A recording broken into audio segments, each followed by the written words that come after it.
పాటించకపోవడం వలన మొన్న జరిగిన వరదలకే కోల్ ప్లాంట్ మునిగిపోవడం జరిగింది.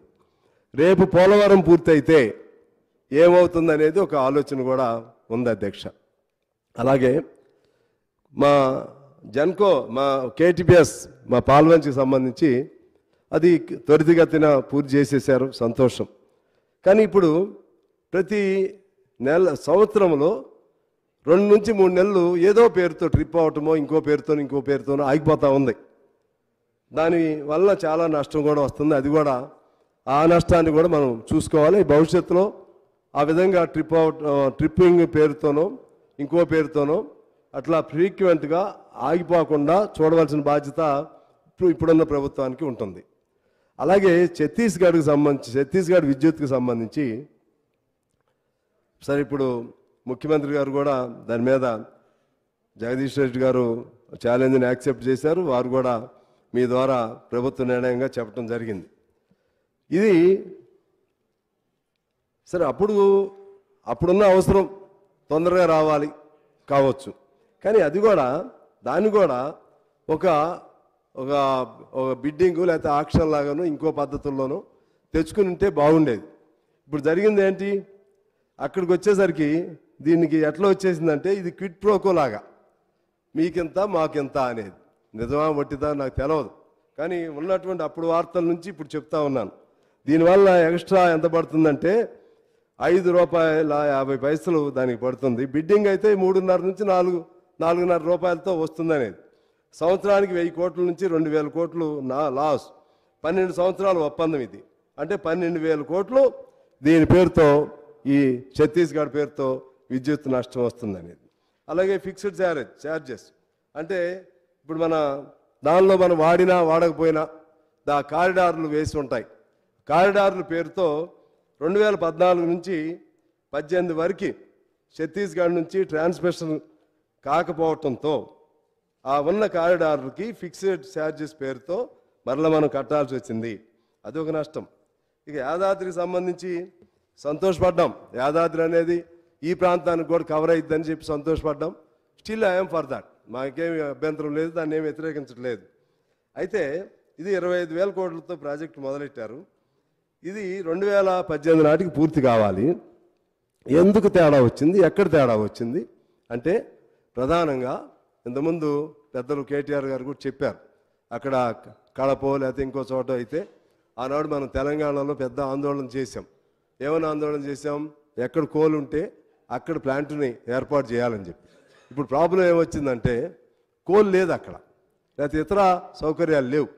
ఆ కోల్ రావాలంటే మళ్ళీ మా ప్రాంతం నుంచి రావాలి, సింగరేణి నుంచి రావాలి. దాదాపు 250-270 కిలోమీటర్లు. దానికి మళ్ళా 2 లేన్స్ది ట్రాక్, 2 వేస్ ట్రాక్ కావాలి, 2 లైన్స్ది. అది లేదు. మరి ఇదంతా ఎప్పుడు అవుతుంది, ఎట్లా వస్తుంది, ఎన్నేళ్ళు పడుతుంది? ఈ మేరకు పెట్టినటువంటి అమౌంట్ దాదాపు 60% పనులు కూడా పూర్తి కాలేదు, 80% బిల్లులేమో వాళ్ళకి ఇచ్చేశారు. ఇంకెంతకాలం పడుతుంది, ఎంత నష్టం వస్తుంది? ఇది కూడా ఆలోచన చేయాల్సినటువంటి అవసరం ఉంది అధ్యక్ష. అలాగే ఇంకోటి థర్మల్ టెక్ పవర్ ప్రాజెక్ట్ ఇది కూడా ఒక ఒప్పందం జరిగింది. 8 సంవత్సరాల పాటు విద్యుత్ కొనుగోలు చేయడానికి టెండర్లు పిలిచారు. ఇది ఎవరో నెల్లూరు జిల్లాలో ఒక ఆయనకి ఇచ్చారు, మాజీ ఎంపీ. దీనికి సంబంధించి మొదటి టెండర్లో ₹3.58 మొదటి ఫేజ్లో, రెండో ఫేజ్లో ₹4.15 పెంచేశారు. దీనివల్ల కూడా ప్రతి సంవత్సరం 250 కోట్ల నష్టం. 8 సంవత్సరాల్లో దాదాపు 2,000 కోట్ల నష్టం వస్తుంది అధ్యక్ష. ఇది ఇక సోలార్కి సంబంధించి కేంద్ర ప్రభుత్వం అంతా ప్రైవేటే. మన దగ్గర ఇప్పుడు మన వైట్ పేపర్లో చూపెట్టింది కానీ లేకపోతే మిగిలిన ఉన్నటువంటి సమాచారం ప్రకారంగా సోలార్ సిస్టంలో మన ప్రభుత్వం తక్కువ, ప్రైవేట్ సెక్టర్ ఎక్కువ ఉంది. కేంద్ర ప్రభుత్వం సోలార్ విద్యుత్ సంబంధించి బెంచ్ మార్క్ ధరను ₹4.5 నిర్ణయించింది. 4.5 కంటే ఎక్కువ ఎట్టి పరిస్థితుల్లో పెట్టరాదని చెప్పి నిర్ణయించడం జరిగింది. అది కూడా ఈ టెండర్స్ లేకపోతే ఈ ప్రాసెస్లు ఇటువంటివి లేకుండా ₹5.5 నుంచి ₹5.72 ఒక 488 మెగావాట్లు 5.5 నుంచి ₹5.72. ఒక 1500 మెగావాట్లు ₹5.17 నుంచి ₹5.59. ఇది 20 ఏళ్ల ఒప్పందం. ఈ 20 ఏళ్ళు పూర్తయితే ఇది 7,660 కోట్లు నష్టం వస్తుంది, ఉన్నదానికి లేని దానికి. ఇలా చాలా ఒక్కోటి జాగ్రత్తగా అధ్యయనం చేస్తే ఈ నష్టాలకి తెలిసి జరిగినా తెలియకపో జరిగినా సరే ఆ నష్టాలకి ప్రభుత్వం బాధ్యత వహించాలి. ప్రధానంగా అధికారులు. సరే, అధికారులు అంటే ప్రభుత్వ పాలసీ. పొద్దున మా నారాయణ గారు నాకు ఒకటి గుర్తు చేశాడు. ఎవరో రేచల్ చటర్జీగా సమ్ నేమ్, అంటే చంద్రబాబు గారు ఉన్నప్పుడు ఇటువంటి పవర్ సాధ్యం కాదని ఆమె చెప్పిందని, రాజశేఖర రెడ్డి గారు వచ్చినప్పుడు ఇవ్వచ్చు ఫ్రీ పవర్ ఇవ్వచ్చు అని చెప్పిందని చెప్పి మరి ఈయన అడిగాడంట. మరి ఏంటమ్మా అప్పుడు చంద్రబాబు గారు చెప్పావు, ఇప్పుడు రాజశేఖర రెడ్డికి మరి ఫ్రీ పవర్ అంటే ఆమె చెప్పిందంట, ప్రభుత్వాన్ని బట్టే మేమేం చేస్తామని. మరి ఇది ప్రభుత్వం తప్ప, అధికారులు తప్ప, ఇది ఎవరిదైనా సరే ప్రభుత్వానికి సాధ్యం మేరకు అధికారులు తప్పులో పడకుండా తప్పులు ఎక్కడ జరుగుతుంటే దాన్ని నిలవరించాలి. ఆ విధంగా ఇప్పుడు మనం అధికారులనే స్కేప్ కోట్ చేయలేం. ప్రభుత్వం తప్పులు ఏమైనా ఉంటే వాళ్ళు కూడా సరి చేసుకోవాలి. రేపు అయినా కూడా మంచో చెడో రేపు ఈ జ్యుడిషియరీ ఎంక్వైరీ ఏదో పెట్టారు కాబట్టి దానిలో ఇవన్నీ కూడా బయటకు వస్తాయని చెప్పి ఆశిస్తున్నాం. భవిష్యత్తులో ఇదంతా కూడా మనం జాగ్రత్తలు తీసుకోవాల్సిన అవసరం ఉంది అధ్యక్ష. ఇక సింగరేణికి సంబంధించి 2015లో పెద్ద తప్పు జరిగింది. 2015లో MMDRA పార్లమెంట్లో బిల్లు పాస్ అయింది. అంటే mines mineral development regulatory authority పేరుతో. ఆ బిల్లు ప్రకారంగా అంతకుముందు ఇందిరాగాంధీ గారు ఉన్నప్పుడు అన్ని ప్రైవేట్గా ఉన్నటువంటి బొగ్గు గనులను కూడా ఇందిరాగాంధీ గారి సమయంలో పాలనలో దాన్ని ప్రభుత్వ రంగంలో తీసుకోవడం జరిగింది. ప్రభుత్వ రంగంలో తీసుకున్న వాటిని మరలా ప్రైవేట్ వాళ్ళకి ఇవ్వచ్చని 2015లో పార్లమెంట్లో చట్టం అయింది. మరి అప్పుడు మన ఎంపీలు అందరూ ఉంటారు అక్కడ. సరే, ఉన్నా కూడా మరి మెజారిటీని బట్టి కాబట్టి ఇప్పుడు దాని ప్రభావం ఏం జరుగుతుందంటే ఇప్పుడు మనకు ఒక్క మైన్ కూడా మనం సొంతంగా చేసే పరిస్థితిలో లేం. వాళ్ళు బయట వాళ్ళు రావట్లేదు. ప్రైవేట్ వాళ్ళు కూడా మాకు గిట్టదు అంటారు. మేము ప్రైవేట్ వాళ్ళకే ఇస్తామని వీళ్ళు అంటారు. ఒకటి సత్తుపల్లి మన కోయిగూడెం ఒకటి మాత్రం మా కొత్తగూడెం ప్రాంతంలో ఉన్న కోయిగూడెం 3 ఓసి ఒకటి మాత్రం అరవిందో కంపెనీ వాళ్ళు టేకప్ చేశారు. మిగిలిన వాటికి సంబంధించి వాళ్ళు టెండర్లు పిలుస్తున్నారు, ఇవి రారు. టెండర్లు పిలుస్తున్నారు, వాళ్ళు రారు, మేము అడ్డుకుంటున్నాం.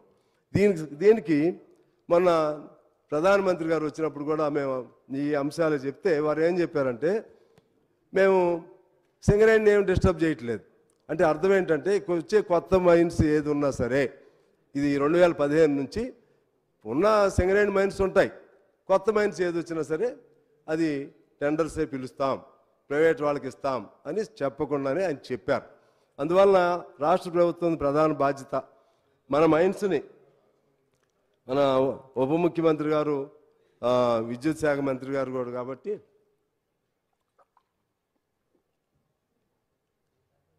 అక్కడైతే ఉన్నది వాస్తవం. చట్టం అయితే అయ్యింది. ఎలా మన మైన్స్ని కాపాడతారు, ఇందాక నేను చెప్పినట్లుగా ఇంకో 15-20 ఏళ్ల తర్వాత సింగరేణి అనేది ఉండదు. కొత్త మైన్స్ని ఎలా సాధిస్తారనేది వాళ్ళు ఆలోచన చేయాల్సినటువంటి అవసరం ఉంది అధ్యక్ష. అదే పద్ధతుల్లో ఒక్కటి మీ దృష్టికి నేను తీసుకొస్తున్నాను. మా సింగరేణిలో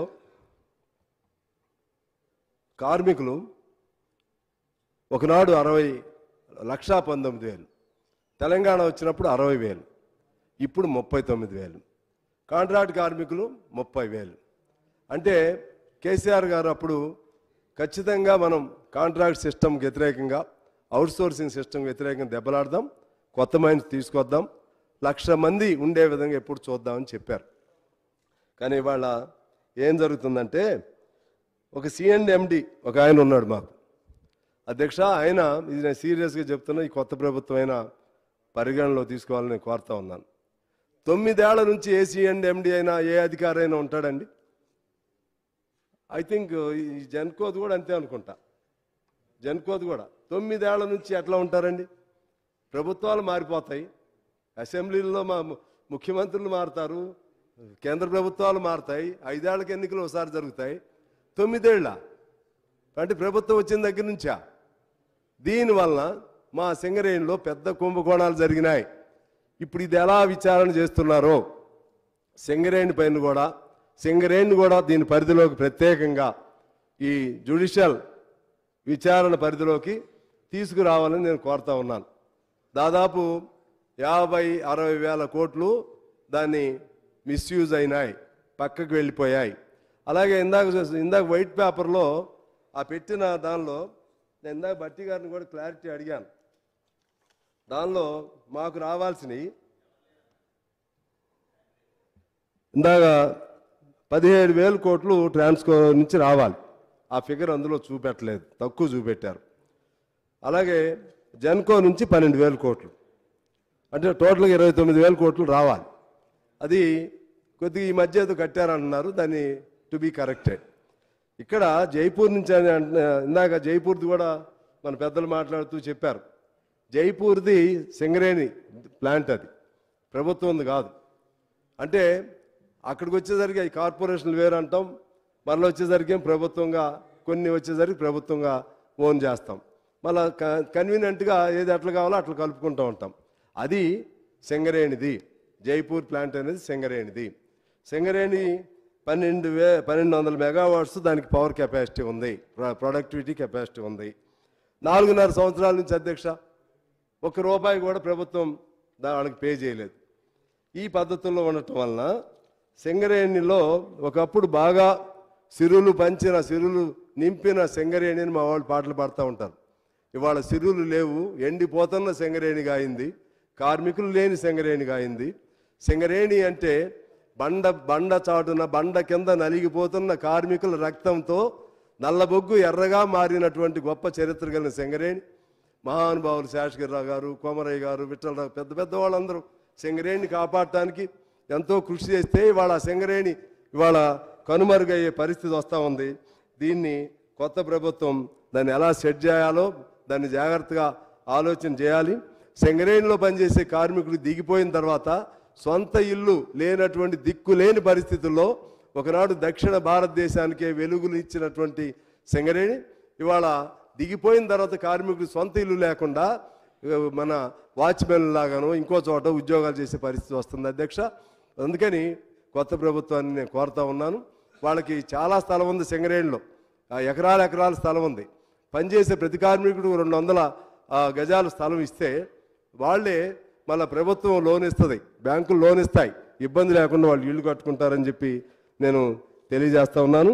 అలాగే అందులో ఉన్నటువంటి కాంట్రాక్ట్ వర్కర్లను చిన్నగా ఫేజ్డ్ మేనర్గా అయినా సరే వాళ్ళు కనీసం పర్మనెంట్ చేయలేకపోయినా హై పవర్ శాలరీస్ అనేది కోల్ ఇండియాలో ఇస్తున్నారు, వాళ్ళకి అవి ఇప్పించే విధంగా చేయాలని నేను కోరుతున్నాను. అలాగే విద్యుత్కి సంబంధించినటువంటి అంశానికి సంబంధించి అక్కడ కూడా ఇదే పరిస్థితి. దాదాపు 60,000 మంది కార్మికులు ఉన్నారు. 60,000 మందిలో సగం మంది ఆర్టిజన్స్ పేరుతో ఉన్నారు. మన కన్స్ట్రక్షన్ వర్కర్స్ టీఆర్ఎస్ ప్రభుత్వం అధికారంలోకి వచ్చినాక వాళ్ళని ఆర్టిజన్స్ అనే పేరు పెట్టారు అధ్యక్ష. ఆర్టిజన్స్ అనే పేరులోనే అది బ్రిటిష్ అవశేషాలు ఉన్నాయి. ఆర్టిజన్స్ అంటే ఏ పని పడితే ఆ పని చేసేటువంటి వాళ్ళు, దాన్ని అలాగే చూస్తూ ఉన్నారు. వాళ్ళకి తగిన న్యాయం చేయకుండా, ఎందుకంటే సంపద అంతా అక్కడి నుంచి వస్తుంది, ఇటు సింగరేణి లేదా జెన్కోనా లేదా విద్యుత్ సంస్థల తెలంగాణకి అవసరమైన సంపద తెలంగాణలో పెద్ద ప్రాజెక్టులు ఆ రెండిట్లో పనిచేస్తున్నటువంటి ఇక్కడ పనిచేసే కాంట్రాక్ట్ కార్మికులు కానీ అక్కడ పనిచేసే ఆర్టిజన్స్ కానీ వాళ్ళ బ్రతుకులు కొద్దిగా అయినా బాగుండి ఈ జీతభత్యాలు వాళ్ళకి సరిగా ఇస్తే వాళ్ళు భవిష్యత్తులో మన సంస్థల్లో ఆ ప్రొడక్షన్ పెంచడంలో వాళ్ళు ఉపయోగపడతారు. ఇవాళ ప్రొడక్షన్ పెంచాలంటే కష్టం చేయాల్సింది వాళ్ళు, వచ్చిన ప్రొడక్షను లాభాలు అవన్నీ మళ్ళీ ఎటు పోతాయి. నేను ఒకసారి చూశాను అధ్యక్ష, అక్కడ భూములు కోల్పోయినటువంటి వాళ్ళు పాల్వంచిలో, అంటే ఈ జెన్కో సంబంధించి వాళ్ళని గేట్ లోపలికి రానియట్లేదు. ఇక్కడ విద్యుత్ మన హెడ్ ఆఫీస్ ఉంది, అక్కడికి లోపలికి రానియట్లేదు. వాళ్ళు రోడ్డు మీద నిలబడి ఉన్నారు. భూములు కోల్పోయిన వాళ్ళు మా భూములకు డబ్బులు కావాలని చెప్పి వాళ్ళు తిరుగుతుంటే మీరు లోపలికి రావడానికి వీల్లేదని ఆ గేట్ల దగ్గరే బయట నిలబెట్టినటువంటి పరిస్థితులు చూసాం అధ్యక్ష. అందువలన భూములు కోల్పోయినా లేకపోతే ఇతర దానిపైన దెబ్బతిన్నటువంటి వాళ్ళందరినీ సిఎస్ఆర్ పాలసీ కిందో ఇంకో దాని కిందో సిఎస్ఆర్ పాలసీ పేరుతో డబ్బులన్నీ డైవర్ట్ చేస్తున్నారు. అది అక్కడ సంక్షేమానికి చూస్తుంది. ఆ ఉద్యోగస్తుల బాగోగులను చూస్తూ ఆ విధంగా ఆ 2 పరిశ్రమల్ని బాగు చేయాల్సిన అవసరం ఉందని తెలియజేస్తూ చివరిగా నేను మనవి చేసేది ఒకటే, భవిష్యత్తులో సింగరేణి బతకాలి, జన్కోలు బతకాలి. ఈ అక్రమ పద్ధతుల్లో లేకపోతే తెలిసి చేసినా తెలియక చేసినా సరే నష్టాలు జరిగినా లేకపోతే అప్పులైనా సరే, అప్పులంటే మనమేమి వీ కాంట్ డెనై, కానీ నష్టాలకు సంబంధించి వచ్చినప్పుడు ఆ నష్టాలకు బాధ్యులు ఎవరో మా సింగరేణి కూడా ముఖ్యమంత్రి గారు ఇప్పుడు వచ్చారు కాబట్టి సింగరేణి కూడా ముఖ్యమంత్రి గారి దృష్టికి మీ ద్వారా తీసుకెళ్తున్నాను. 9 ఏళ్ల నుంచి ఒక్క అధికారి అక్కడ ఉన్నారు సార్. ఆ 9 ఏళ్ల నుంచి ఒక అధికారం ఉండటం వలన కొన్ని వేల కోట్ల రూపాయలు మిస్యూజ్ జరిగింది. దాన్ని కూడా విచారణ అంశంగా చేర్చాలని చేరుస్తూ మీకు మనవి చేస్తూ సింగరేణి, జెన్కో, అలాగే ప్రభుత్వ రంగ సంస్థలు అవన్నీ బాగా బతకాలి. బాగా బతకాలంటే ఇవాళ జరిగినటువంటి ఈ మీటింగ్స్లో మనం ఎవరెవరు ఏ సూచనలు ఇచ్చారో అది గమనంలో తీసుకోవాలని కోరుతూ ఆఖరిగా మన సోలార్ సిస్టమ్ ఇప్పుడు యాదాద్రి ఉంది. యాదాద్రి భవిష్యత్తులో చాలా కష్టమైద్ది. అది 2-వే రైల్వే ట్రాక్ కానీ ఇంకా చాలా ఇబ్బందులు అవుతాయి. కనీసం అక్కడ సోలార్ సిస్టమ్ని ఇంట్రడ్యూస్ చేస్తే ఉపయోగం ఉంటుంది. కొద్దిగా టైం పట్టినా ఇనిషియల్గా గవర్నమెంట్ పెట్టుబడి పెట్టాల్సిన పరిస్థితి వచ్చినా సరే బాగా ఎంకరేజ్ చేయాలి. అలాగే మీరు ఇస్తామన్న 200 యూనిట్స్ ప్రతి ఇంటికి ఈ సోలార్ సిస్టమ్ ద్వారా ఎక్కువ ఇప్పుడు ఇఫ్ నాట్ రైట్ నౌ కొద్దిగా టైంలో అయినా సరే అది చాలా ఉపయోగదాయకంగా ఉంటుంది. ఈ విధంగా చేస్తూ ఈ తెలంగాణ కొత్తగా ఏర్పాటైన తెలంగాణలో దీన్ని ముందుకు వెళ్ళవలసిన అవసరం ఉందని మనవి చేస్తూ మీకు ధన్యవాదాలు తెలియజేస్తూ సెలవు తీసుకుంటున్నాను అధ్యక్ష. నమస్కారం. జూపల్లి కృష్ణారావు గారు, మంత్రి గారు. అధ్యక్ష, ఈ ఫ్రీ విద్యుత్ సంబంధించి అధ్యక్ష ఈ ఫ్రీ విద్యుత్ సంబంధించి నాంది ఎక్కడి నుంచి మొదలైందో 2 నిమిషాలు చెప్పాల్సిన అవసరం ఉంది అధ్యక్ష. వారి పేరు తీయలే, ఖాళీ కాన్స్టిట్యున్సీ పేరు చెప్పినారు. మీరు సభను సజావుగా నడిచేటట్టు చూడండి. ప్రశాంత్ రెడ్డి గారు, మీరైతే సీనియర్ శాసనసభ్యులు, మీరు అధ్యక్ష ఇస్తా మాట్లాడండి.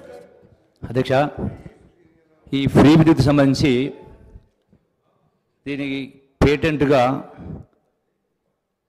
సభలో మాట్లాడినటువంటి సభ్యులు మాజీ మంత్రివర్గంలో మాట్లాడుతూ 24 గంటల ఫ్రీ కరెంటు మేమే ఇస్తూ ఉన్నాం, దీనికి అర్హులు మేమైన పద్ధతిలో హక్కు పేటెంట్గా మాట్లాడుతున్నారు. సభలే కాదు, సభ బయట కూడా ఎన్నికల సందర్భంలో గౌరవ మాజీ ముఖ్యమంత్రి గారు కూడా కల్వకుంట్ల చంద్రశేఖర్ గారు పదే చాలా సందర్భాల్లో ఫ్రీ కరెంట్ 24 గంటలు ఇస్తామని చెప్పన్నారు. అసలు ఫ్రీ కరెంట్ అనేటువంటి ఈ యొక్క పదవి ఎప్పటి నుంచి వచ్చింది అధ్యక్ష? 2001లో ఆనాటి తెలుగుదేశం ప్రభుత్వ హయాంలో ఆనాడు ఉన్నటువంటి కరెంటు కష్టాలు, ఆనాడు సాగునీటి సమస్య సందర్భంలో మీరు నియోజకవర్గం మొత్తం కూడా పాదయాత్ర చేస్తున్న సందర్భంలో ఆనాడు ఒక్క గ్రామంలో 300 మంది రైతులకు సంబంధించినటువంటి స్టార్టర్లు మీటర్లు తీసుకొచ్చి రైతులు బకాయిలు కట్టమని చెప్పని వాళ్ళని నిర్బంధించే కార్యక్రమం చేసి ఆ స్టార్టర్ల మీటర్లు స్టోర్లో పెట్టడం జరిగింది. ఆ పాదయాత్ర సందర్భంలో ఆ రైతాంగం వచ్చినప్పుడు అక్కడికి వెళ్ళి ఆ సంబంధిత అధికారులను పిలిచి వాళ్ళతోటి ఆ యొక్క స్టోర్ ఓపెన్ చేసి ఆ స్టార్టర్ల మీటర్లు తిరిగి రైతాంగానికి ఇప్పించి ఆ పంటలు కాపాడే ప్రయత్నం చేసే సందర్భంలో నా పైన పోలీస్ కేసు పెట్టడం జరిగింది. 15 రోజులు జైల్లో ఉన్నాం. ఆనాడు జైల్లో ఉన్న సందర్భంలో ఆనాటి సిఎల్పి నాయకులు Congress party doctor YS Rajasekhara గారు జైలు సందర్శన జరిగింది. ఈ ప్రభుత్వం మొండి గతంలో ఉన్న ప్రభుత్వం, ఈ ప్రభుత్వం మొండి ప్రభుత్వం ఎన్నాళ్ళు జైల్లో ఉంటావు, బెయిల్ తీసుకొని బయట రమ్మని చెప్పడం జరిగింది. అప్పుడు నేను ప్రశ్నించిన, అన్నా ఎందుకు కట్టాలి తెలంగాణ రైతాంగం కరెంటు బిల్లు? బోర్లు వాళ్ళే వేసుకుని, బావులు వాళ్ళే తోడుకుని, మోటార్లు వాళ్ళే కొనుక్కుని, కరువు కాలంలో ఒక్కొక్క మోటారుకు ఒక 5 హార్స్పవర్ మోటారుకు సంవత్సరానికి ఆనాడు 3,000 రూపాయలు కరెంటు బిల్లు అధ్యక్ష. అవి పేరుకుపోయి ఆనాడు ఆకలి చావులు, ఆత్మహత్యల పరిస్థితి రైతాంగాన్ని. ఆ సందర్భంగా ఎందుకు కట్టాలి? ప్రభుత్వ ఖజానా నుంచి నాగార్జున సాగర్ శ్రీశైలం ప్రాజెక్టు కట్టించి ఆంధ్ర రైతాంగానికి ఫ్రీగా నీళ్ళు ఇస్తున్నారు కదా, మరి తెలంగాణ రైతాంగానికి ఫ్రీ కరెంట్ ఇవ్వచ్చు కదా అని అడిగిన, ప్రశ్నించిన. అన్నాడు కరెక్టే నువ్వు అన్నది, మన ప్రభుత్వం వచ్చిన తర్వాత రైతాంగానికి ఫ్రీ కరెంట్ ఇద్దాం కానీ నువ్వు బెయిల్ తీసుకొని బయటికి రా అన్నాడు. సంతోషమన్నా, మన కాంగ్రెస్ ప్రభుత్వం రావాలి, మీరు ముఖ్యమంత్రి కావాలి, ఫ్రీ కరెంట్ కావాలి. కానీ ఇప్పుడు నేను బయటికి రాలేను, ఎందుకంటే పంటలు ఎండిపోతూ ఉంటే లక్షలాది మంది మీద కేసులు పెట్టి ఆ స్టార్టర్లు మీటర్లు బిక్కుపోతూ ఉంటే ఆ పంటలు ఎండిపోతూ ఉన్నాయి. ఆ పంటలు కాపాడాలి కాబట్టి నేను ఇప్పుడు రాలేనన్నా బయటికన్నా. సారీ అన్న క్షమించానంటే ఆనాడు నువ్వు నాకంటే మొండోడు ఉన్నాయని చెప్పి నీ ఇష్టం అని వెళ్ళిపోతే ఆనాడు మహబూబ్ నగర్ జైలు నుంచి హైదరాబాద్ చంద్రబాబు జైలు మార్పించుకొని jail to assembly, assembly jail ఇదే శాసనసభలో 10 రోజులు వరుసగా జైలు నుంచి అసెంబ్లీకి, అసెంబ్లీ జైలు పోయిన తర్వాత ఆనాడు అన్ని పార్టీలు అప్పీల్ చేసిన తర్వాత ఆనాడు బెయిల్ తీసుకుని పెట్టుకున్న తర్వాత ఆనాడు బలవంత వసూలు అయినాయి ఆనాడు కాంగ్రెస్ ప్రభుత్వంలో. అధ్యక్ష, ఆ తదనంతరం కాంగ్రెస్ పార్టీ అధికారం రాగానే 2004లో డాక్టర్ వైఎస్ రాజశేఖర గారు ఆనాటి రైతాంగం ఇంకా 1300 కోట్ల బకాయిలు రద్దు చేసి ఆనాడు మొదటి సంతకం ఫైల్ పైన ఫ్రీ కరెంటు, ఉచిత ఫైల్ పైన కరెంటు, ఫ్రీ కరెంట్ ఇవ్వడం జరిగింది రాష్ట్ర రైతాంగానికి సమైక్య రాష్ట్రంలో. అంటే ఆనాడు సమైక్య రాష్ట్రంలో కూడా యావత్ సమైక్య రాష్ట్రానికి ఫ్రీ కరెంటు 9 గంటల చొప్పున ఇవ్వడం జరిగింది. ఆ తదనంతరం వచ్చినటువంటి సరే టీఆర్ఎస్ ప్రభుత్వం అంటే రాష్ట్రం ఏర్పడిన తర్వాత మిగులు బడ్జెట్ హైదరాబాద్ కేంద్రం ఉన్న కారణంగా అధిక రాబడి కారణంగా సరే గంట నోటులు ఎక్కువ ఇచ్చిండొచ్చు, అయినా 81,000 కోట్ల అప్పు, ఇటు 7 లక్షల కోట్ల అప్పు. అంటే ఇంత జరిగినా కూడా ఇచ్చింది గంట 2 గంటలు ఎక్కించుండొచ్చు, కానీ మొత్తం మేమే ఫ్రీ కరెంట్ ఇచ్చినాం, 24 గంటలు మేమే ఫ్రీ కరెంట్ ఇచ్చినాం. ఏనాడు కూడా 9 గంటలు 10 గంటలు తప్ప కొన్ని సందర్భాలు ఇచ్చిండొచ్చు. ఇంత ఆదాయం ఉన్నా ఇంత జరిగినా కూడా అధ్యక్ష గడచిన 10 సంవత్సరాలు కూడా రైతులు కరెంటు షాకులు కొట్టి వందలాది మంది వేలాది మంది చనిపోయారు. నేను గతంలో ప్రభుత్వం ఉన్న సందర్భం కూడా ప్రభుత్వం తీసుకొచ్చాం, కనీసం వాళ్ళకి ఎక్స్ప్రెస్ ఇవ్వండి 5 లక్షల పరీక్షని చెప్పిన తర్వాత కూడా ఈనాటికి కూడా ఒక్కరికి కూడా 1,000 కోట్ల రూపాయల బకాయిలున్నాయి, 1,000 కోట్ల రూపాయల బకాయిలున్నాయి. గొప్పలు చెప్పుకుంటా ఉన్నారు అధ్యక్ష. అందుకని ఇప్పుడు మా మంత్రి గారు విజ్ఞప్తి చేస్తా ఉన్నాం, అటువంటి రైతాంగానికి కూడా వాళ్ళకు ఆర్థిక సహాయం ఎక్స్ప్రెస్ ఇచ్చి వాళ్ళని ఆదుకునే కార్యక్రమం చేయాలా. ఈ పేటెంట్ అనేది టీఆర్ఎస్ ప్రభుత్వం కాదు, కాంగ్రెస్ ప్రభుత్వం నుంచే ఈ ఫ్రీ కరెంట్ మొదలైన చెప్పని మీ ద్వారా సభకు రాష్ట్ర ప్రజలకు విజ్ఞప్తి చేస్తారు అధ్యక్ష. Discussion is over.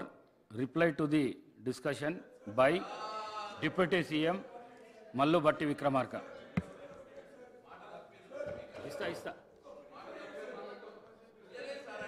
అధ్యక్ష,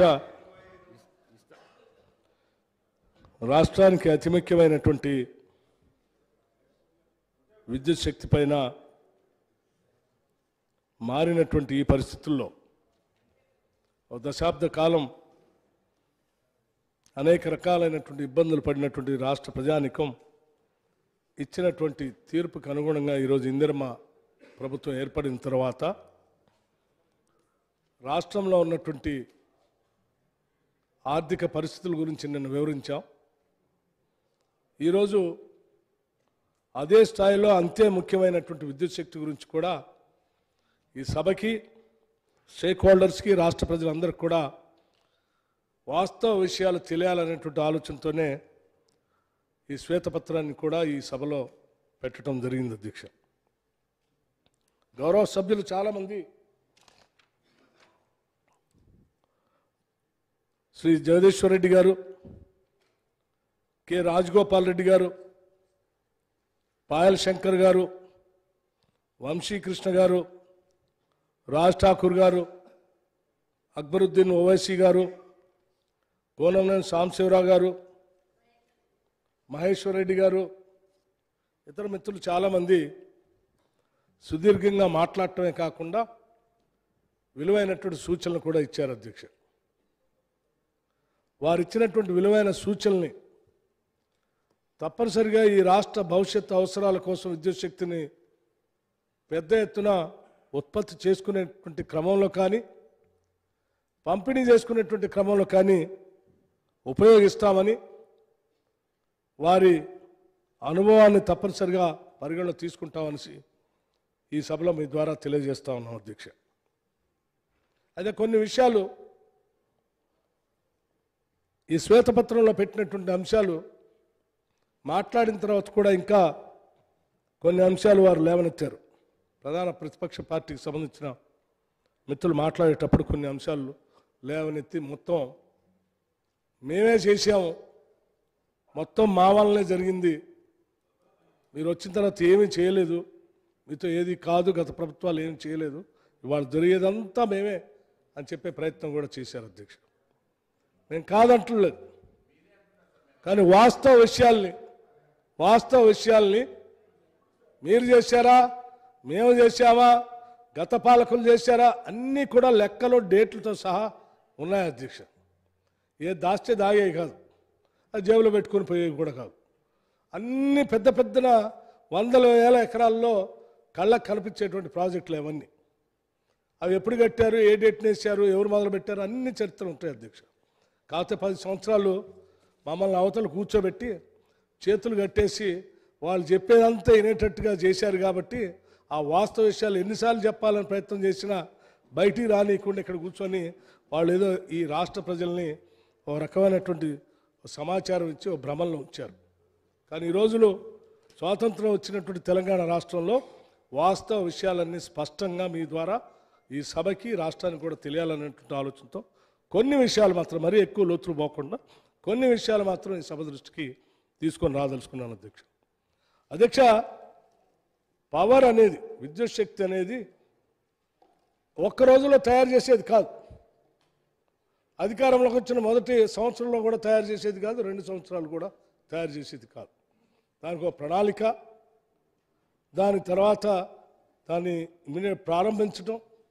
ప్రారంభించిన తర్వాత జెస్టేషన్ పీరియడ్, ఉత్పత్తి వచ్చే వరకల్లా దాదాపు 4 నుంచి 5 సంవత్సరాల దాకా, అట్లాగే కొన్ని ప్రాజెక్టులు అయితే 7 సంవత్సరాల దాకా కూడా పడతాయి అధ్యక్ష. అలా 4 నుంచి 5 సంవత్సరాలు, 5 సంవత్సరాల నుంచి 7 సంవత్సరాల దాకా పట్టేటువంటి ప్రాజెక్టుల ద్వారా వచ్చే ఉత్పత్తి ద్వారానే కరెంట్ ఇవ్వగలం. గతంలో అధికారంలో ఉన్నటువంటి పాలకులు అట్లా ముందు చూపుతో ఆలోచన చేసి వాటిని ప్రారంభించి మొదలుపెట్టుంటే అవి 4-5 సంవత్సరాల తర్వాత ప్రొడక్షన్లోకి వస్తే వాటిని పంపిణీ చేస్తాం. అంతేగాని అధికారంలో రాగానే వారు చెప్తా ఉన్నారు 2014లో అధికారంలో రాగానే అప్పటివరకు రాష్ట్రంలో కరెంట్ లేదు, మేము వచ్చిన తెల్లారి నుంచే కరెంట్ ఇచ్చేస్తున్నాం, 24 గంటలు కరెంటు ఈ రాష్ట్రంలో ఇచ్చేస్తున్నాం అని చెప్తా ఉన్నారు. మరి ఒక్క రోజులోనే 24 గంటలు కరెంట్ ఇవ్వటానికో లేకపోతే రాష్ట్రంలో కరెంట్ ఇవ్వటానికో మరి ఒక్క రోజులో ఎట్లా ఉత్పత్తి అయిందో నాకు అర్థం కాలేదు అధ్యక్ష. వాళ్ళు మొదలుపెట్టి పవర్ ప్రొడక్షన్ అలా ఏం జరగలేదు. చెప్పి చెప్పి చెప్పి గోబల్స్, పాల్ జోసెఫ్ గోబల్స్ అని ఒక ఆయన ఉండేవాడు హిట్లర్ గారి దగ్గర. ఆయన ఉన్నది లేనట్టు లేనిది ఉన్నట్టు భ్రమలు కల్పిస్తూ ప్రపంచం మొత్తాన్ని కూడా మసిపూసి మారేడుకాయ చేసి ప్రచారం చేశారు. ఇప్పటికి కూడా చాలామంది ఆ గోబెల్స్ని ఆదర్శంగా తీసుకొని ప్రచారం చేసుకుంటూ చేసే కార్యక్రమంలో భాగంగానే వాళ్ళు ఈ రాష్ట్రంలో చేశారు అధ్యక్ష. నేను చెప్తా ఉన్నాను అధ్యక్ష, దార్శనికులు, ముందు చూపు ఉన్నటువంటి వాళ్ళు మాత్రమే భవిష్యత్ తరాలకి విద్యుత్ శక్తి ఎంత అవసరం ఉంటుందో ముందుగానే ఆలోచన చేసి వాళ్ళు పునాదులు వేస్తారు. కాబట్టి వేశారు కాబట్టి ఈరోజు రాష్ట్రంలో కానీ దేశంలో కానీ విద్యుత్ శక్తి అందుబాటులోకి వచ్చింది అధ్యక్ష. ఉదాహరణకు అధ్యక్ష, దేశంలో ప్రతి ఏటా పెరుగుతున్నటువంటి విద్యుత్ డిమాండ్ని దృష్టిలో పెట్టుకొని దార్శనికులైన మా నాయకులు శ్రీమతి సోనియా గాంధీ గారు, శ్రీ మన్మోహన్ సింగ్ గారి నాయకత్వంలోని అప్పటి యూపీఏ ప్రభుత్వం దాదాపు 2 దశాబ్దాల క్రితమే విద్యుత్ రంగంలో అనేక సంస్కరణలు చేపట్టడం జరగటం వలన ఈరోజు దేశంలో విద్యుత్ అందుబాటులోకి వచ్చింది అధ్యక్ష. అట్లాగే ఈ రాష్ట్రంలో కూడా వచ్చింది. ఆ విద్యుత్ సంస్కరణ ఫలితంగానే దేశంలోని అనేక రాష్ట్రాల్లో కొత్త విద్యుత్ ఉత్పత్తి కేంద్రాల స్థాపనకు దారులు పడ్డాయి. దేశంలో 2 విభిన్న ప్రాంతాల నడుమ విద్యుత్ కొనుగోళ్లు అమ్మకాలు జరిపే ఒక మార్కెట్ వాతావరణం కూడా ఆ తర్వాతనే ఏర్పడింది. విద్యుత్ మార్కెట్ కోసం ఉత్తర దక్షిణ భారతదేశాలు అనుసంధానించే ట్రాన్స్మిషన్ కారిడార్కి అవసరమైన ప్రణాళికలు కూడా అప్పుడే రూపుదిద్దుకున్నాయి. అప్పటి మా యూపీఏ ప్రభుత్వం తీసుకున్న ఈ ముందు చూపు చర్యల వల్లనే 2014లో తెలంగాణ రాష్ట్రం ఏర్పడే సమయానికి దేశంలో ఛత్తీస్గఢ్ వంటి రాష్ట్రాలు మిగులు విద్యుత్ లభ్యత చేరుకున్నాయి. అప్పుడు చేపట్టిన సంస్కరణల ఫలితంగానే అధ్యక్ష అనేక రకాలైనటువంటి ప్రాజెక్టులు ఈ రాష్ట్రంలోకి రావటానికి రూపకల్పన చేయబడ్డాయి. అలా చేసినటువంటి వాటిల్లో నేను స్పష్టంగా ఈ రాష్ట్రానికి ఈ సభ ద్వారా కొన్ని విషయాలు చెప్పదలుచుకున్నాను అధ్యక్ష. అసలు ఈ రాష్ట్రం 2014-15 ఏర్పడే నాటికి అప్పటికే ఆనాడు ప్రభుత్వాలు ఏర్పాటు చేసినటువంటి విద్యుత్ రంగ సంస్థలు వాటి ద్వారా ఉత్పత్తి అయ్యేటువంటి మెగావాట్ల సంఖ్య కూడా సభకి రాష్ట్రానికి తెలియాల్సినటువంటి అవసరం ఉంది అధ్యక్ష.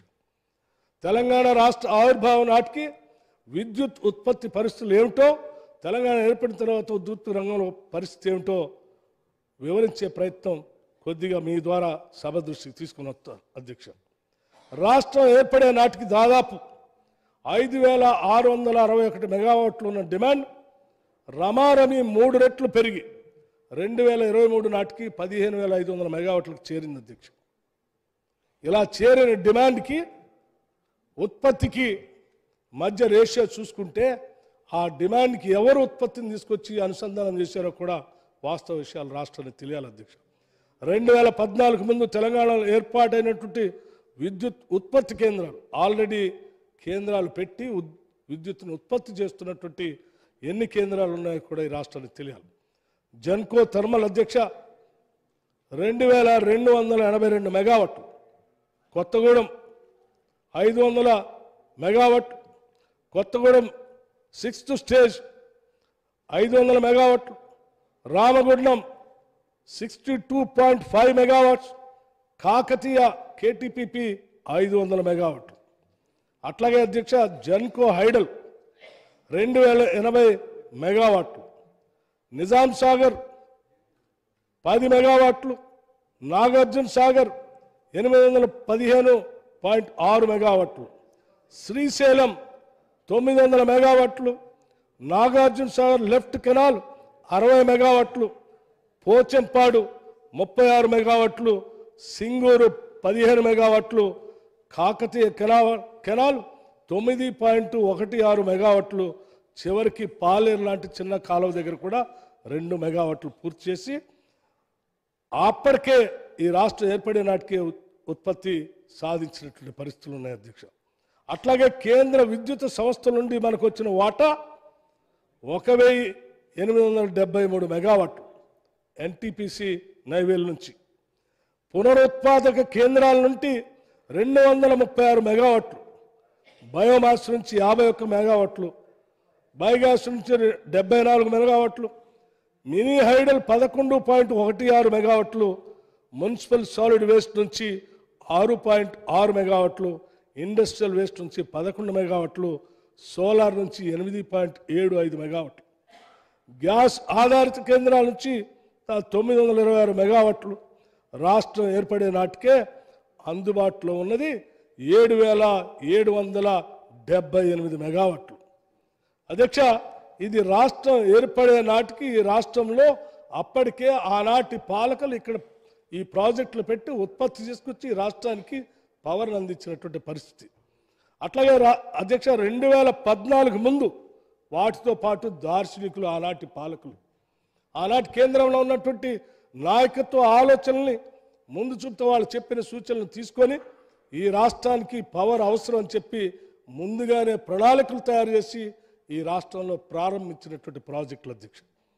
2014 ముందు తెలంగాణలో నిర్మించడానికి ప్రణాళికలు సిద్ధం చేసి పనులు ప్రారంభించిన అధ్యక్ష.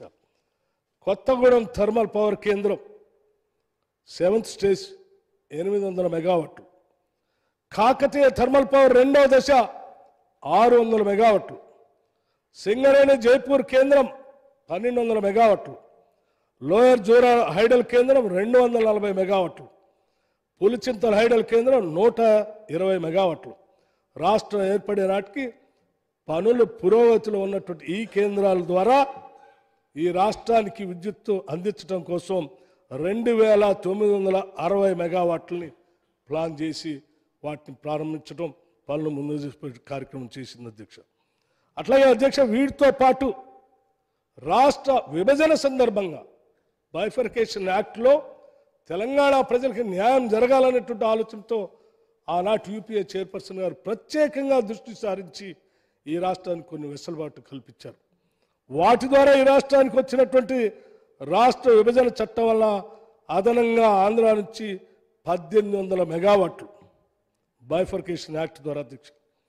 ఎన్టీపీసీ రామగుండంలో నిర్మించవలసిన థర్మల్ కేంద్రం నుంచి 4,000 మెగావాట్లు, రాష్ట్ర పునర్వసతి చట్టంలో పొందుపరిచిన మొత్తం 5800 మెగావాట్లు మొత్తంగా అధ్యక్ష తెలంగాణ ఏర్పడే నాటికి అప్పటికే స్టార్ట్ చేసి ప్రొడక్షన్లో ఉన్నాయి, కొన్ని ప్రారంభించి ప్రాసెస్లో పెట్టి రాష్ట్రం ఏర్పాటు చేసే ప్రొడక్షన్ తీసుకొచ్చే కొన్ని బైఫర్కేషన్ యాక్ట్ ద్వారా ఆ చట్టంలో పొందుపరిచి రాష్ట్రానికి హక్కులుగా ఇచ్చిన కొన్ని మొత్తం కలిపితే అధ్యక్ష 1638 మెగావాట్లని ఈ రాష్ట్రానికి అందించిన ఘనత ఆనాటి కాంగ్రెస్ ప్రభుత్వ పాలకులది.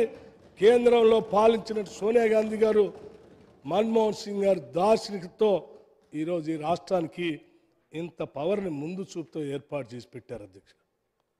అవన్నీ చేస్తే 2014లో వచ్చిన వీళ్ళు మా వల్లనే కరెంట్ వచ్చింది, మేమే ఇస్తున్నాం కరెంట్ అంటున్నారు.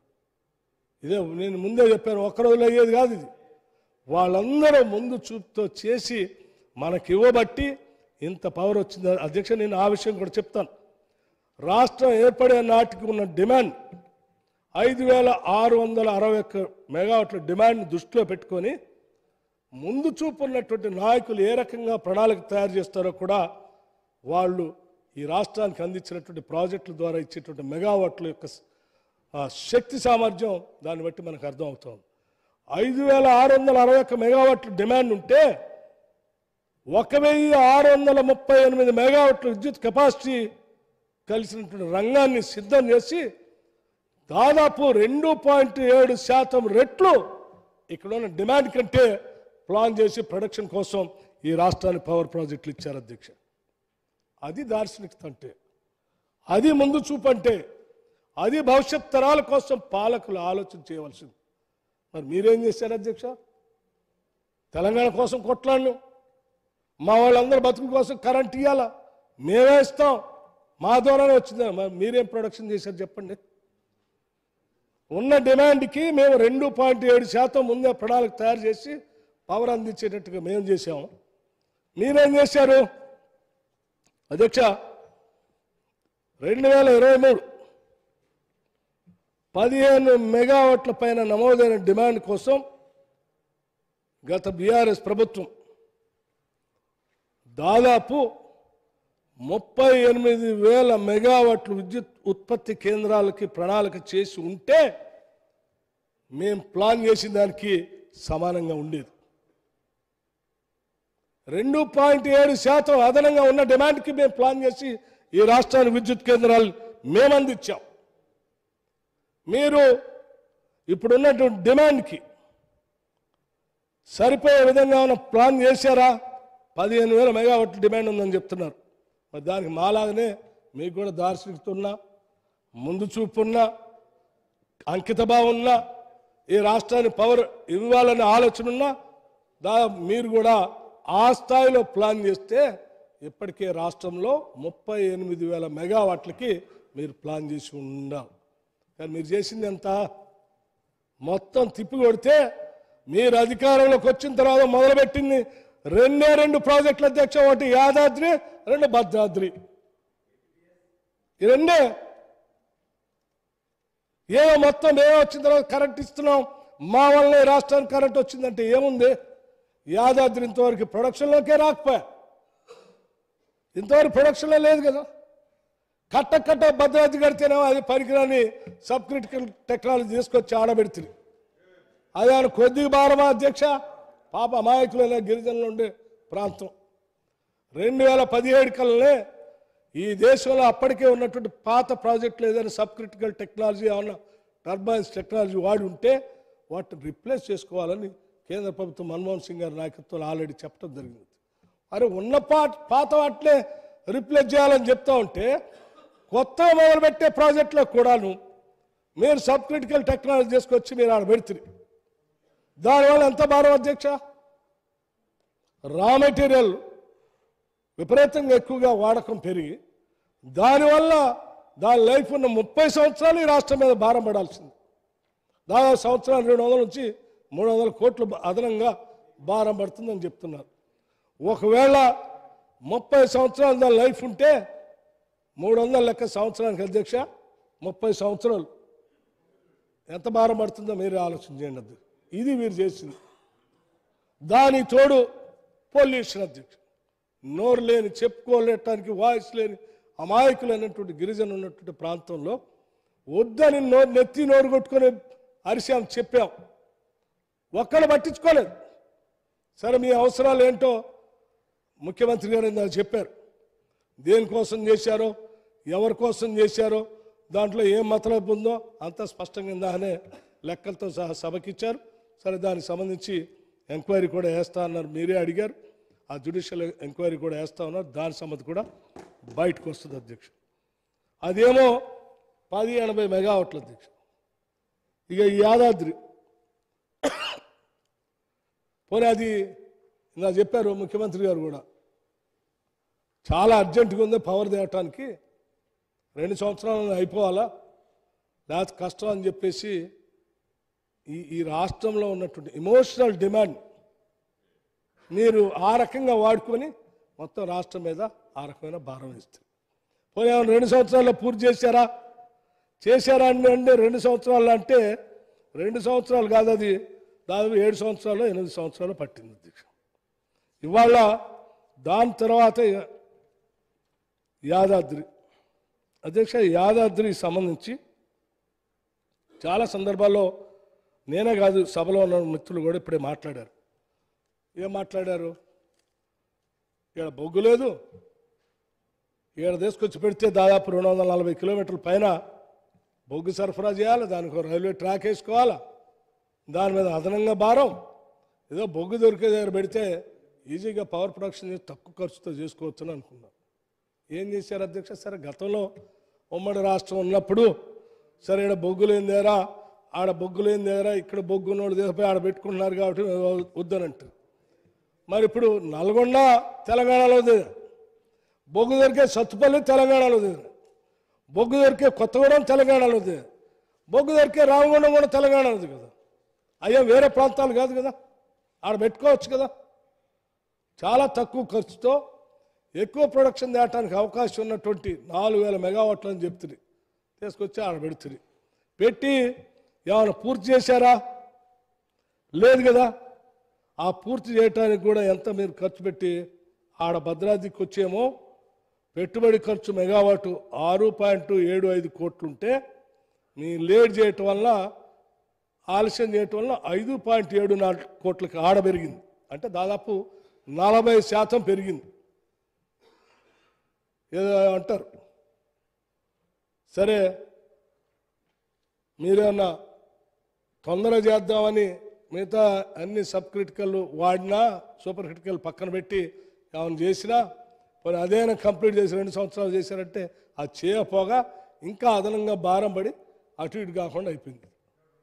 ఇక మీకు యాదాద్రి అధ్యక్ష, ఇది కూడా దీనికి సంబంధించిన డిపిఆర్ ప్రకారం 25,099 కోట్లుగా ఈ విద్యుత్ సంబంధించి మీరు ప్లాన్ చేశారు, జనానికి చెప్పారు, అత్యవసరం కడుతున్నాం అని చెప్పారు. దీన్ని ఈరోజు ఇది 34,543 కోట్లకి మీరు ఆలస్యం చేయటం వల్ల పెరిగింది. అధ్యక్ష, ఒక్క మెగావాట్ ఖర్చు 6.27 కోట్ల నుంచి 8.64 కోట్ల పెరిగింది. ఒక్క మెగావాట్కి అయ్యే ఖర్చు 38% పెరిగింది. మొత్తంగా ఈ ప్రాజెక్టు వ్యయం దాదాపు 10,000 కోట్లుగా పెరిగి రాష్ట్రం మీద అదనంగా భారం పడతా ఉంది. ఆడ భద్రాద్రి అట్లే అదనంగా భారం పడే, ఈ యాదాద్రి ఇట్లే భారం పడే. మీకున్న ముందు చూపోయింది అసలు. ఈ రెండిట్లో మీరు ప్లాన్ చేసింది ఏంది, మీ విజన్ ఏంది, రాష్ట్రానికి తెచ్చిన కరెంట్ ఏంది? ఇవాళ రాష్ట్రంలో కరెంటు సరఫరా అవుతూ ఉందంటే ఎక్కడ కరెంటు సరఫరా అవుతున్నా, ఇంకోటి మూడోది కూడా ఉంది. సరే అది చెప్పిన తర్వాత కరెంటు సరఫరా ఆడ ఛత్తీస్గఢ్తో అగ్రిమెంట్ అధ్యక్ష, ఛత్తీస్గఢ్తో అగ్రిమెంటు సార్, అది చాలా ఉంది అసలు. అయ్యా ఛత్తీస్గఢ్తో అగ్రిమెంట్ చేసుకొని ఎందుకు తీసుకొని రాలేకపోతున్నారు? అది కూడా చాలా అర్జెంటుగా నా ముఖ్యమంత్రి గారు చెప్పినట్టు చాలా అవసరం ఉందని చెప్పి నేను అగ్రిమెంట్ చేసుకోవాలి, హడావుడిగా పోయి చేసుకొని మీరు ఛత్తీస్గఢ్ నుంచి రావాల్సిన పవర్ని ఎందుకు తీసుకురావట్లేదు? ఏంటి దీని ఇబ్బంది? మీరు డబ్బులు చెల్లించకపోవటం వల్ల రావట్లేదా? లేకపోతే అసలు ఆడ ఉత్పత్తి చేసుకోవడానికి పనికొచ్చే బొగ్గు లేకపోవటం వల్ల రావట్లేదా? లేకపోతే ఆడ తక్కువ ధరకే దొరుకుతుంది, దాన్ని కొనకుండా ఉంటే మార్కెట్లో ఇంకా రేట్ ఎక్కువ పెట్టి కొనొచ్చు అనే ఉద్దేశంతో తీసుకురావట్లేదా? ఎందుకు తీసుకురావట్లేదు ఆ 1000 మెగావాట్లని అడుగుతా ఉన్నాను. ఎందుకంటే ఇది మనం అగ్రిమెంట్ చేసుకున్న దాని ప్రకారం మీరు అది తీసుకురాకపోయినా దాని బిల్లు డబుల్ అయితే కట్టాలి. మీరు కట్టారు కదా, ట్రాన్స్మిషన్కి కట్టారా లేదా? ఆ కట్టిన లెక్క ఎవరు తీసుకొస్తారు, ఎందుకు ఖర్చు అయింది అనేది కూడా మీరు ఈ రాష్ట్ర ప్రజలకు చెప్పాల్సినటువంటి అవసరం ఉందని కూడా నేను ఈ సందర్భంగా మనవి చేస్తా ఉన్నాను అధ్యక్ష. ఇది మీరు మాల్వా నుంచి విద్యుత్ కేంద్రం 1000 మెగావాట్లు విద్యుత్ ఏప్రిల్ 22 నుంచి ఛత్తీస్గఢ్ విద్యుత్ కేంద్రం విద్యుత్ సరఫరా నిలిచిపోయింది. ఎందుకు నిలిచిపోయింది? గ్రిడ్ కారిడార్ అందుబాటులో ఉండి కూడా దాన్ని ఉపయోగించుకోకపోయినా మీరు 638.5 కోట్లు ఇప్పటికే నిరర్ధక చెల్లింపులు చేశారు కదా. మరి దానికి ఎవరు బాధ్యులు? రాష్ట్రానికి సంబంధించిన ప్రజలకు సంబంధించిన డబ్బులే కదా అది. దీనివల్ల మీరు ఇది తీసుకోపోబట్టి మార్కెట్లో విద్యుత్ కొనుగోలు చేయటం జరుగుతూ ఉంది. దానివల్ల 2022-23 వరకు దాదాపు 1886 కోట్ల నష్టం వాటిల్లిందని విద్యుత్ సంస్థల అంచనాలు లెక్కలు చెప్తా ఉన్నాయి. అంటే ఎన్ని రకాల నష్టం అండి? రాష్ట్రం వచ్చిన తర్వాత కరెంటు మేము ఇచ్చాం రాష్ట్ర ప్రజలకు అని చెప్పి మీరు మొదలుపెట్టిన మూడిట్లో 3 పరిస్థితి, భద్రాద్రి ఏమో అట్లా ఉండే, యాదాద్రి ఇట్లా ఉండే, ఛత్తీస్గఢ్ పవర్ ఇట్లా ఉండే. ఈ 3 ఏమన్నా సాధించామని రాష్ట్ర ప్రజలకు ఉపయోగం ఉన్నాయంటే లేవు. ఏమీ చేయనటువంటి మీరు పొద్దున్న లేస్తే 24 గంటలు కరెంట్ మేము వేస్తున్నాం. మొత్తం అసలు రాష్ట్రంలో మేము వచ్చిన తర్వాత రాష్ట్ర ప్రజలంతా ఇంకో పెద్ద మనిషి అయితే ఏదో చార్కంది అంటే కిరసాయిల్ ల్యాంప్ కింద చదువుకున్నారు, లాంతర్ ల్యాంప్ పట్టుకొని వచ్చారు సభలోకి, లేకపోతే వరి కంకులు పట్టుకొని వచ్చారు, లేకపోతే జొన్న కంకులు పట్టుకొని వచ్చారు. మేము వచ్చిన తర్వాతనే అన్నీ బంద్ అయినాను. ఏమండి ఎప్పుడు బహుశా మీరు సభలోకి వచ్చి ఉండరు, అప్పుడు మీరు ఎప్పుడో చిన్నప్పుడు చూసి ఉన్న రోజుల్లో ముందు చూపుతో మేము ప్రణాళికలు తయారు చేసి ఈ పవర్ ఇచ్చిన తర్వాత ఆ పవర్ని అనుభవిస్తూ ఈరోజు ఇంకా ఆ ఇచ్చినటువంటి వాళ్ళ కృతజ్ఞతా భావంగా మీరు ఇచ్చారు. ఈరోజు మీరు ఇయ్యబట్టే ఈరోజు రాష్ట్రంలో వెలుగు నిండుతుందని చెప్పాల్సిన మీరు ఆ మాట చెప్పకపోగా మీ వల్ల ఏం కాలేదు, మొత్తం మేమే చేసామని చెప్పి ఈ లెక్కలే కదా. నేను అడుగుతా ఉన్నాను, ఈ 3 కాకుండా ఇంకేదైనా మీరు పవర్ ప్రాజెక్ట్స్ ఈ రాష్ట్రంలో పెట్టారా అని నేను అడుగుతున్నా సభాముఖంగా గౌరవ సభాపతి గారి ద్వారా మిమ్మల్ని. ఈ 3 కాకుండా, ఈ 3 టైం ఇస్తాం, ఈ 3 కాకుండా యాదాద్రి, భద్రాద్రి, ఛత్తీస్గఢ్ అగ్రిమెంట్ కాకుండా కాదండి. గౌరవ మాజీ మంత్రి గారిని నేను అడుగుతా ఉన్నాను, యాదాద్రి భద్రాద్రి కాకుండా సరే మాకెవరికి కనపడకుండా ఇన్విజిబుల్ ఏమైనా ప్రాజెక్ట్ మీరు ఎక్కడ కట్టుంటే చెప్పండి, మేము వచ్చి చూస్తాం. ఎట్లా అండి? కళ్ళకు కనపడుతూనే ఉంటాయిగా, కనపడకుండా ఉండే కాదు కదా. ఎందుకంటే ఇంకెంతకాలం మాయ చేస్తారు రాష్ట్ర ప్రజల్ని మోసం చేసి చేసి జనం అందరికి అర్థమైన తర్వాత కూడా ఇంకా సభలో వచ్చి అదే మాట్లాడుతా అంటే ఎట్లా? అధ్యక్ష మైక్ ఇస్తారు అధ్యక్ష, ఇచ్చినప్పుడు ఇస్తారు మీకు కూడా ఇస్తారు, తప్పనిసరిగా ఇస్తారు. ఎందుకెవరో గౌరవ సభ్యులు మీకు కూడా ఇస్తారు, మీరు చెప్పేటప్పుడు నేను చెప్తున్నాను.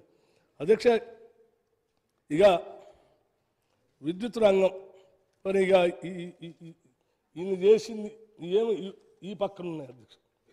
ఇక మీరు చేసిన నిర్వాహకం రాష్ట్రంలో విద్యుత్ శక్తికి సంబంధించినటువంటి అప్పులు సంబంధించి అయ్యా చెప్తున్నాను అయ్యా, మీరు మొదలుపెట్టిన యాదాద్రి భద్రాద్రి ఆ రెండింటితో ఛత్తీస్గఢ్ పవర్ అగ్రిమెంటు, ఈ 3 పుణ్యమా అంటూ మొత్తం కలిపి మీరు ప్రొడ్యూస్ చేసింది 1000 మెగావాట్లు, మొత్తం కలిపితే 1000 మెగావాట్లు. దానికి ఈ రాష్ట్రంలో 10 ఏళ్ళుగా మీరు చేసిన అప్పులు కూడా చెప్తా ఉన్నాను. అయ్యా ఒక్కసారి ఆలోచించండి.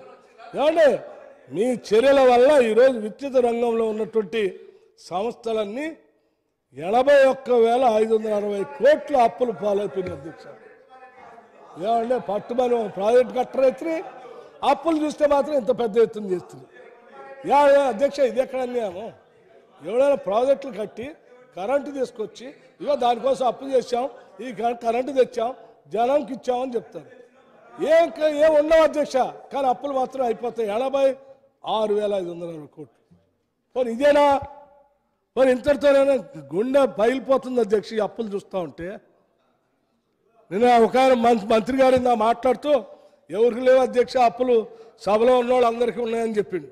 సార్ మీ ద్వారా వారికి చెప్తా ఉన్నాను, నాకు ఎక్కడ అప్పు లేదు సార్, అప్పు లేదు సార్. నేను అప్పులు అంటేనే భయం నాకు. అటువంటిది రాకరాకి ఈ శాఖ వచ్చింది, ఆ శాఖ, 2 శాఖలు చూస్తూ ఉంటే లక్షల కోట్ల అప్పు అధ్యక్ష. రూపాయి 2 కాదు, ఇది లక్షల కోట్ల అప్పు. ఇది ఎక్కడ అన్యాయం అధ్యక్ష?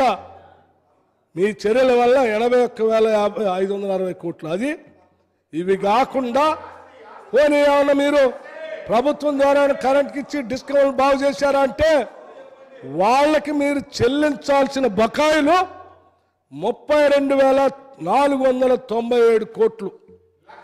మొత్తం కలిపితే అధ్యక్ష 1,14,057 కోట్లు భారం ఈరోజు విద్యుత్ శాఖలు భరించాల్సిన పరిస్థితి. అయ్యా ఇది వీళ్ళ పుణ్యం అధ్యక్ష, ఇది వాస్తవ పరిస్థితి. అందుకే శ్వేతపత్రం పెట్టి వాస్తవాలు చెప్తా ఉంటే పొద్దున్న నుంచి ఎప్పుడు దీన్ని తప్పిద్దామా, ఏదో రకంగా సభని మిస్గైడ్ చేద్దామా, ఏదో రకంగా ఇది చర్చ రాకుండా చేద్దామా, ఏదో రకంగా డిస్టర్బ్ చేద్దామా, ఆ చర్చ లేకుండా సభలోంచి బయటికి పోదామా, ఏదో రకం అంటే వాస్తవాలు బయట రావద్దు, లెక్కలు బయట రావద్దు. అది పొద్దున్న నుంచి చూస్తున్నా అధ్యక్ష. ఇదే పని. మీరు ఎంత రెచ్చగొట్టినా మేము డిసైడ్ చేసుకున్నాం అధ్యక్ష. మీరు ఎంత రెచ్చగొట్టినా మేము ఆ ట్రాప్లో పడకుండా వాస్తవ విషయాలు ఈ సభకి రాష్ట్రానికి చెప్పాలనే ఆలోచనతోనే నిబ్బరంగా కూర్చున్నాం అధ్యక్ష. ఇది వాస్తవం అధ్యక్ష, ఇది వాస్తవం అధ్యక్ష. యాక్టింగ్ ఎందుకు అధ్యక్ష? ఇంకో మాట కూడా చెప్పారు అధ్యక్ష. ఇది అసలు ఇంకోటి అధ్యక్ష, ఇది చూస్తే ఇంకా నవ్వు వస్తుంది. జగదీశ్వర్ రెడ్డి గారు ఇలా మాట్లాడుతూ అసలు హైదరాబాద్ నగరం వెలిగిపోతూ ఉంది, ఈ వెలిగిపోవటానికి మేమే కారణం, మేము తీసుకొచ్చిన కరెంటే, ఇక్కడ జనం రావటానికి ఉండటానికి మేము ఇచ్చే నీళ్ళే, మేము తెచ్చి నీళ్లు తాగే వాళ్ళు ఉంటున్నారు, మేము ఇచ్చిన కరెంట్ వేసుకొని ఉంటున్నారు. అధ్యక్ష నేను అడుగుతా ఉన్నాను, హైదరాబాద్ నగరానికి మంచినీళ్ళు వచ్చేది గండిపేట నుంచి వస్తున్నాయి, అది వీళ్ళు కట్టారా? లేదా మంజీరా నుంచి వస్తున్నాయి, అది వీళ్ళు తెచ్చారా? కృష్ణా రివర్ నుంచి నీళ్లు అనేక స్టేల ద్వారా నీళ్లు వస్తున్నాయి, అది వీళ్ళు తెచ్చారా? గోదావరి శ్రీపాద ఎల్లంపల్లి నుంచి నీళ్ళు వస్తున్నాయి, అది వీళ్ళు తెచ్చారా? ఇవాళ హైదరాబాద్ నగరానికి నీళ్ళు వచ్చేది గండిపేట, మంజీరా, కృష్ణానది, గోదావరి నది, ఇవే కదా అధ్యక్ష. ఈ 4గింటికి సంబంధించి మనందరికీ తెలిసిందే. గండిపేట ఎవరు కట్టారో తెలుసు, కృష్ణానది నీళ్ళు ఎవరు తీసుకొచ్చారో తెలుసు, గోదావరి నీళ్ళు ఎవరు తెచ్చారో తెలుసు, మంజీరా ఎవరు తెచ్చారో తెలుసు. ఈ నీళ్లు మేము తీసుకొచ్చి మేము కట్టి ఇక్కడ తీసుకొచ్చి ఇస్తే ఆ ఒక్క గండిపేట తప్ప మిగతా అన్ని మేము తెచ్చినాయి కదా. ఆనాటి కాంగ్రెస్ ప్రభుత్వాలు లేకపోతే మిగతా ప్రభుత్వాలు ఎవరో తీసుకొచ్చు. మీరేంది మా వల్ల నీళ్లు తాగుతున్నారు అంటున్నారు. మీరు ఎక్కడి నుంచైనా ఒక డ్యామ్ కట్టారా? ఆ డ్యామ్ నుంచి నీళ్లు తీసుకొచ్చారా హైదరాబాద్కి? ఏ లేదే. ఎందుకు అధ్యక్ష? ఇది వాస్తవాలు, రికార్డు కదా, హిస్టరీ. ఇది కనపడతాయి కదా, కనపడకుండా ఉండే కాదు కదా. ఇది అధ్యక్ష శ్రీపాద ఎల్లంపల్లి ఎప్పుడు మొదలు పెట్టారో మాకు తెలుసు, పైప్ లైన్ ఎప్పుడు వేసారో ఇక్కడ తెలుసు, మీరు ట్యాప్ తిప్పి నీళ్ళు ఎప్పుడు తలుకున్నారో కూడా తెలుసు, డేట్తో సహా చెప్తాను. ఉండడు వరద కాలం అన్నీ తెలుసు అధ్యక్ష. అట్లాగే అధ్యక్ష ఇంకోటి కూడా చెప్తున్నాం, మేము రాష్ట్రంలో అద్భుతం కరెంటు గురించే కాదు ఇరిగేషన్ ప్రాజెక్టులు కూడా అద్భుతంగా కట్టాము. 1 కోటి ఎకరాల పైన నీళ్లు బారిస్తున్నాము. అసలు మామూలు పంటలు పండట్లేదు అని చెప్తున్నారు, పారే నీళ్ళతో బ్రహ్మాండంగా బారుతున్నాయి అంటున్నారు. కానీ ఇక్కడ నేను ఆశ్చర్యకరమైనటువంటి లెక్కలు ఏంటంటే ఈ విద్యుత్ శాఖలో. అధ్యక్ష, రాష్ట్రం ఏర్పడే నాటికి వ్యవసాయ విద్యుత్ కనెక్షన్లు 19.3 లక్షలు ఉన్నాయి అధికారిక లెక్కలు అధ్యక్ష. 2023-24 నాటికి 27.99 లక్షల కంటే దాదాపు 28 లక్షలు పెరిగినాయి అధ్యక్ష.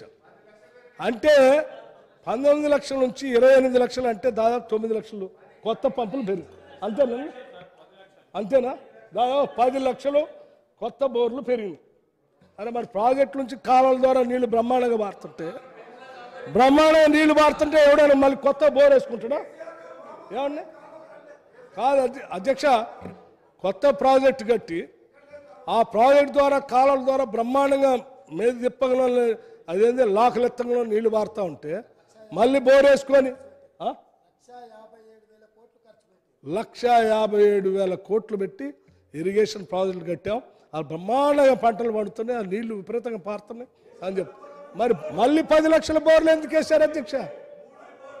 మళ్ళీ 10 లక్షల బోర్లు ఎందుకు వేశారు? నీళ్లు కాలువల ద్వారా నీళ్లు పారనప్పుడే ఎవరైనా బోర్లు వేసుకొని నీళ్లు తీసుకుంటారు. అంటే మీరు వచ్చిన తర్వాత 1,57,000 కోట్లు పెట్టి కాలువలకి ఇరిగేషన్ ప్రాజెక్టుల కోసం ఖర్చు పెట్టిన డబ్బుతో నీళ్లు రాకపోగా ఈ రాష్ట్రంలో ప్రజలు తప్పనిసరి పరిస్థితుల్లో ఇంకొక 10 లక్షల బోర్లు వేసుకున్నారు. ఇది ఉన్న లెక్కలు. ఇది నేను తయారు చేసిన లెక్కలు కాదు, ఇది వాస్తవ లెక్క. అంటే విద్యుత్ వినియోగం అధ్యక్ష, వ్యవసాయ రంగ విద్యుత్ వినియోగం 11,671 మిలియన్ యూనిట్ల నుంచి 19,990 మిలియన్ యూనిట్లు పెరిగింది. అంటే వ్యవసాయ వినియోగం విద్యుత్ వినియోగం 1.7 రెట్లు పెరిగింది. అంటే అక్కడ ఇరిగేషన్ మీద పెట్టిన డబ్బులు పోయినాయి, ఇక్కడ పెట్టిన డబ్బులు పోయినాయి. అసలు మొత్తం రాష్ట్ర బడ్జెటే మాయమైపోయింది. చూడటానికి మాత్రం ఏం కనపడదు. వాళ్ళు మాత్రం అన్ని మేమే తెచ్చాం, అన్ని చోట్ల కరెంట్ కనెక్షన్ మేము ఇస్తున్నామని చెప్తా ఉన్నారు అధ్యక్ష. అట్లాగే ఈ రాష్ట్రంలో ఈ అప్పులు భారం చూసి తట్టుకోలేక ఉన్న వాస్తవ విషయాలన్నీ అసలు రాసింది ఈ సభకు తెలియాలి, జనానికి కూడా తెలియాలని చెప్పి అప్పుల సంఖ్య మొత్తం ఇవ్వమని అధ్యక్ష. టీఎస్ జెన్కో విద్యుత్ సంస్థల ప్రస్తుత ఆర్థిక పరిస్థితి. రాష్ట్ర విద్యుత్ ఉత్పత్తి సంస్థ రాష్ట్రం ఏర్పడే నాటికి జెన్కో అప్పులు కేవలం 7,662 కోట్లు మాత్రమే ఉన్నాయి. నేడు జెన్కో అప్పులు 32,797 కోట్లు. అధ్యక్ష, అప్పులు 4.28% పెరిగాయి. జెన్కో డిస్కమ్ల నుండి ప్రభుత్వం నుండి రావాల్సిన బకాయిలు 9,743 కోట్లు. సింగరేణికి జెన్కో చెల్లించవలసిన బకాయిలు కోలుకు సంబంధించి 4,553 కోట్లు. జెన్కో వర్కింగ్ క్యాపిటల్ లోన్స్ 3,805 కోట్లు. టిఎస్ ట్రాన్స్కో అప్పులు 2,411 కోట్ల నుంచి 9,929 కోట్లు పెరిగాయి. అట్లాగే ట్రాన్స్కో డిస్కమ్ నుండి రావాల్సిన బకాయిలు 3,323 కోట్లు. టిఎస్ డిస్కమ్ రాష్ట్ర విద్యుత్ పంపిణీ సంస్థల అప్పులు 10,783 కోట్ల నుండి 35,227 కోట్లు పెరిగాయి. ఈ 35,227 కోట్లలో పంపిణీ వ్యవస్థ అభివృద్ధి కోసం కొంత, లేకపోతే మిగిలిన వాటి కోసం కొంత, ఇవన్నీ చేసి వాటికి సంబంధించిన ఆదాయము రాబడి రాష్ట్ర ప్రభుత్వం నుంచి ఇచ్చారంటే ఏమి ఇవ్వలేదు అధ్యక్ష. బయటికి మాత్రం మేము 24 గంటలు కరెంట్ ఇస్తూ ఉన్నాం, ఉచిత కరెంట్ ఇస్తూ ఉన్నాం, సబ్సిడీతో కరెంట్ ఇస్తూ ఉన్నాం. మరి ఇచ్చినప్పుడు డబ్బులు కట్టాలి కదా అధ్యక్ష, డిస్కమ్లకి విద్యుత్ రంగాన్ని డబ్బులు కట్టాలి కదా. ఏంది మనం ఇచ్చేది? అయ్యా ప్రజలారా, మీకు ఉచితంగా కరెంట్ ఇస్తూ ఉన్నాం, మీరు కట్టాల్సిన బిల్లును మీరు కట్టబాకండి, అది మేము కడతామని చెప్తాం అన్నమాట. మరి మీరు కట్టారా 10 ఏళ్ళ నుంచి? అయిందెంత? అయింది చెప్పండి లెక్క. అయిందెంత? కట్టాల్సిందెంత అది చెప్పండి అధ్యక్ష. కట్టాల్సిందెంత? అసలు మీకు చాలా గ్యాపు ఆ సబ్సిడీల లెక్కల్లోనే చాలా. అధ్యక్ష, డిస్కమ్లకి రెగ్యులేటరీ అథారిటీ వాళ్ళ దగ్గర కూర్చోబెట్టి వ్యవసాయ రంగానికి ఇస్తున్నటువంటి కరెంటు సంబంధించిన లెక్కల్లోనే మీరు పూర్తిగా వాళ్ళకి మీరు ఎంత ఇస్తున్నారో ఎంత ఇద్దాం అనుకుంటున్నారో దానికి సరిపోయేంత అమౌంట్ కట్టడానికే ఆ లెక్కలు సరిగా తేల్చకుండా ఆ గ్యాపే చాలా పెద్ద ఎత్తున తడిసి మోపుడవుతుంది డిస్కమ్ వాళ్ళకి. దానికి తోడు మీరిచ్చే సబ్సిడీస్ మిగతాయి, దాని తోడు మిగతాయి, వీటన్నిటిని వెరసి ఈరోజు ఈ విద్యుత్ రంగ సంస్థలకు సంబంధించి 1,00,000 కోట్లు పైబడి ఈరోజు భారంతో అదేంటి మూలుగుతూ ఉంది అధ్యక్ష. సో దీన్ని బాగు చేసుకోవాల్సిన అవసరం మనందరిపైన ఉంది. ఈ సభ పైన ప్రజలందరూ ఈరోజు ఇందిరమ్మ రాజ్యం కావాలని చెప్పి పెద్ద ఎత్తున ఆలోచన చేసి ఈరోజు ప్రజాప్రభుత్వాన్ని ఏర్పాటు చేసుకున్నారు. ఈ ప్రజల ప్రభుత్వంలో ఈ ప్రభుత్వం ప్రజలందరికీ ఏ ఉత్పత్తి రంగం కావాలన్నా, అది వ్యవసాయం కావచ్చు, పరిశ్రమ కావచ్చు, సర్వీస్ సెక్టర్ కావచ్చు, ఇంకేదైనా కావచ్చు, సాఫ్ట్వేర్ ఇండస్ట్రీ కావచ్చు, ప్రతి దానికి ఈరోజు విద్యుత్ అవసరం అధ్యక్ష. విద్యుత్ లేకపోతే మనుగడే లేనటువంటి పరిస్థితి ఏర్పడిపోతాం. ప్రధానంగా మనం దృష్టి సారించాల్సినటువంటి రంగం ఈరోజు విద్యుత్ రంగం. అటువంటి విద్యుత్ రంగానికి గత పాలకులు ఎంత దార్శనికతో ఉన్న అవసరానికి 2.7 రెట్లు లెక్క ముందే ప్లాన్ తయారు చేసి పవర్ ప్రాజెక్ట్స్ మనకు అందిస్తే 10 ఏళ్ల నుంచి ఈ రాష్ట్రాన్ని పాలిస్తున్న మీరు ఉన్న డిమాండ్కి కనీసం 2.7% సంబంధించిన ప్రణాళిక తయారు చేయకపోయినా కనీసం ఉన్న డిమాండ్కి సరిపోదైనా మీరు ప్లాన్ తయారు చేసి ఈ రాష్ట్రానికి పవర్ ప్రాజెక్టులు అందించుంటే కొద్దిలో కొంత మీరు కూడా చేశారని అని చెప్పుకోవచ్చు. ఏమీ చేయకుండానే మొత్తం మేమే చేసామని చెప్పుకునేటువంటి ఈ కార్యక్రమం ఈరోజు శ్వేతపత్రంతో ఈ రాష్ట్ర ప్రజలందరికీ ఈ మీరు చేసిన డొల్లతనం, ఈ మొత్తం వాస్తవ విషయాలు ప్రజలందరికీ తెలియజెప్పాలన్న ఆలోచనతోనే ఈరోజు ఈ విషయాలను చెప్పాము అధ్యక్షుడు. అట్లాగే ఈ విషయాలు చెప్తూ కొన్ని విషయాలు జగదీష్ రెడ్డి గారు నిన్న మాట్లాడారు అధ్యక్షుడు. ఇది కూడా వారు మాట్లాడేటప్పుడు సరే ఇవాళ ఒక్కసారైనా రైతులు రోడ్డు మీదకి వచ్చారా, కరెంట్ కోసం వచ్చారా, దేనికోసం వచ్చారా అని అడిగారు. ఇవాళ రైతు వారు అడిగిందే చెప్తాను, వారు అడిగింది చెప్తాను. మరి చెప్పకపోతేనా మళ్ళీ లేచి క్లారిఫికేషన్లో అధ్యక్ష నాకు రాలేదు మైకి అంటే నేను చెప్పాలంటారు. చెప్తేనే చెప్పింది నేను అడుగుతా ఉన్నాను. మీరు చెప్పిందే ఒక్కరోజు రోడ్డుకి వచ్చారంటే రోడ్డుకి రాకుండా ఉండటానికి గల కారణం ఆనాటి కాంగ్రెస్ ప్రభుత్వాలు ముందు చూపుతో ఆలోచన చేసి ఇచ్చిన ప్రాజెక్టులు, ఆ పవర్ సెక్టార్ వల్ల వాళ్ళు రోడ్డు మీద రాలేదు, మీ వల్ల కాదు. ఇది నేను చెప్పిన లెక్కలే కదా ఇప్పుడు, ఇది వాస్తవం అధ్యక్షుడు. అట్లాగే ఛత్తీస్గఢ్ గురించి కూడా వారు అడిగారు. ట్రాన్స్మిషన్ డిస్ట్రిబ్యూషను వారికి మేమే ఆదేశాలు ఇచ్చాం, అగ్రిమెంట్ చేసుకున్నాం. ఆ తర్వాత ఆ పవర్ రావడానికి కూడా మేమే ఆదేశాలు ఇచ్చామని చెప్తారు. ఎవరు ఆదేశాలు ఇచ్చారు అధ్యక్ష? ట్రాన్స్మిషన్ సంబంధించి వార్దా నిజామాబాద్ లైన్ 4940 మెగావాట్లకు సంబంధించి ఎప్పుడు 2013లోనే అది స్టార్ట్ అయింది.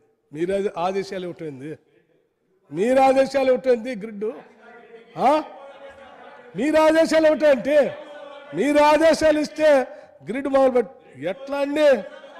ఇది మీరు ఎప్పుడు చూడు గతంలో సరే అప్పుడు ఏదో చెప్పారు, ఆ చెప్పిన దాన్ని కాదని చెప్పడానికి మైక్ అడిగితే కూడా ఇచ్చే పరిస్థితి లేదు కాబట్టి అరిసి గొంతుపై 10 ఏళ్ళు అలసిపోయినాం. ఇప్పుడైనా వాస్తవాలు చెప్పు. ఎందుకండి ఇంకేం చెప్తారు? ఇంకేముంది మీరు చెప్పడానికి? మొత్తం అంతా ఎక్స్రే వేసి చూపిస్తుంది, అంతా అయిపోయి కరెంటు సంబంధించి మీరు వేసిన అప్పులు ఏంది, మీ కథ ఏంది అంతా చెప్తుంది. ఇంకా ఎక్స్రే చూసిన తర్వాత ఇంకేం చెప్తారు? అయిపోయా. అరే ట్రాన్స్మిషన్ సంబంధించి మీ ఆదేశాలు తీసుకునే పరిస్థితులు ఎవరు లేరు అధ్యక్ష. అట్లాగే ఇక ఎన్జిటి కేసు, ఒక ద్రోహి ఎవడో ఎన్జిటి కేసు వేసిండు భద్రాద్రి మీద, యాదాద్రి మీద, లేకపోతే మేము అద్భుతాలు సృష్టించేవాళ్ళం.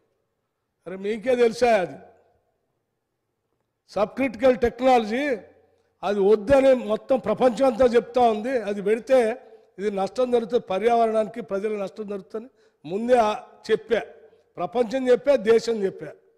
అయినా కానీ దాన్ని తీసుకొచ్చి మీరు పెట్టి ఎవడో కొట్టుపోతే వాడి ద్రోహి అంటారేంటి?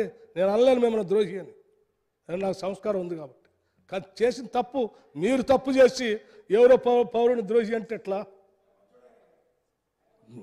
మీ వల్లే అది ఆలస్యమైంది, మీ వల్లే ఆ భారం పెరిగింది, మీ వల్లే ఇంకో 30 సంవత్సరాలు ఆ భారం మోయాల్సి వస్తాం. దయచేసి దీన్ని అట్లాగే అధ్యక్ష, భారం కాదు పాపం. అట్లాగే మీకు స్పష్టత లేక మాట్లాడుతున్నారు. మేము చాలా స్పష్టంగా ఉన్నాం. లేని మీరు, ఎందుకంటే మీరు ఎప్పుడు రివ్యూ చేయలేదన్నారు.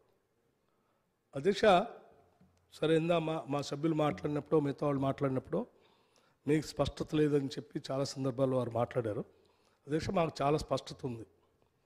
మీరు చాలా సంవత్సరాలు సుదీర్ఘంగా విద్యుత్ శాఖ మంత్రిగా పనిచేశారు. మీ జిల్లాలోనే పెద్ద యాదాద్రి లాంటిది పెట్టుకున్నారు. మీరు ఎన్నిసార్లు రివ్యూ చేశారో మాకు తెలియదు. అసలు యాదాద్రి భద్రాద్రికి సంబంధించిన పవర్ ప్రాజెక్ట్ సంబంధించిన డిపిఆర్లైనా మీరు చూశారో లేదో కూడా మాకు తెలియదు. మీరు అప్పులు ఎక్కడి నుంచి తెచ్చారో, ఎవరితో మాట్లాడారో కూడా మాకు తెలియదు. ఎవరు రివ్యూ చేశారో, ఎవరు స్టార్ట్ చేశారో, ఎవరు ప్రారంభించారో, ఎవరి చేత ఏం నడిచిందో మాకు తెలియదు, మీకు తెలియదని నేను అనుకుంటున్నాను. అందుకే నేను మిమ్మల్ని ఏమి అనటానికి పెద్దగా నా దగ్గర ఏం లేదని చెప్తూ, మీరు అనవసరంగా మిగతా సభ్యుల్ని అవార్డున లేదని చెప్తా ఉన్నాను. అధ్యక్ష, పాయింట్ నెంబర్, ఇక సిట్టింగ్ జడ్జి చేత మీరు కోరారు. సరే, అది ముఖ్యమంత్రి గారు ఆల్రెడీ నిర్ణయం తీసుకొని ప్రకటించారు. అట్లాగే హైదరాబాద్ ఉందంటే అది కరెంటు, తాగటానికి నీళ్ళు అని చెప్పారు. దానికి కూడా నేను చెప్పాను అధ్యక్ష. అట్లాగే తెచ్చిన అప్పులతో ఆస్తులను పెంచాం. అధ్యక్ష, నేను ఇప్పుడే చెప్పా, ఆస్తులకి అప్పులకి డిస్కౌంట్లకు సంబంధించి మీరు నేను ఏదో లెక్కేస్తే అధ్యక్ష అది -37% ఉందట. మీరు సృష్టించిన ఆస్తుల విలువ. అధ్యక్ష, తగ్గిన డిస్కౌంట్ల పరపతి పవర్ ఫైనాన్స్ కార్పొరేషన్ వారి నివేదిక ప్రకారం తెలంగాణ విద్యుత్ పంపిణీ సంస్థల ర్యాంకింగ్లు 2015-16 కాలంలో B+ గ్రేడ్లో ఉండేవి. 2021-22 నాటికి C- గ్రేడ్కి దిగజారిపోయాయి. 2021-22 కాలానికి తెలంగాణ డిస్కంల నికర విలువ -30,876 కోట్లకి పడిపోయింది. ఇది పవర్ ఫైనాన్స్ కార్పొరేషన్ వాళ్ళు వేసినటువంటి అంచనాలు. ఆస్తులు పెంచారంటారు. ఏం ఆస్తులు? మైనస్లో ఉన్నారు. 38,000 కోట్లు మైనస్ అంటే దీని అర్థం ఏంటంటే, అయ్యా ఈ డిస్కౌంట్లన్నీ మీకు ఇస్తామని నడపండి అంటే, మేము నడపాలంటే వాటితో పాటు ఇంకో 38,000 కోట్లు మీరు మాకు ఇస్తే తప్ప వాటిని మేము నడపలేమని చెప్పటం. ఆ పరిస్థితి తీసుకొచ్చారు దీన్ని. ఆ పరిస్థితికి డిస్కౌంట్లను తీసుకొచ్చి మేము ఆస్తులు సృష్టించామంటే ఎట్లా అధ్యక్ష? ఇది పవర్ ఫైనాన్స్ కార్పొరేషన్ వాళ్ళు ఇచ్చిన నివేదిక అధ్యక్ష. ఇక మీకు జెన్కోల అప్పులు, ఆస్తులు ఎన్ని రెట్లు పెరిగాయి కూడా నేను దాని లెక్క చెప్పాను. డిస్కౌంట్ పరిస్థితి ఇది, దాని పరిస్థితి అది. హరీష్ రావు గారు నిన్న ఏదో లెక్కలు చెప్తూ వారు కూడా ఏదో చెప్పారు నిన్న ఎప్పుడో మాట్లాడుతూ మేము ఆస్తులు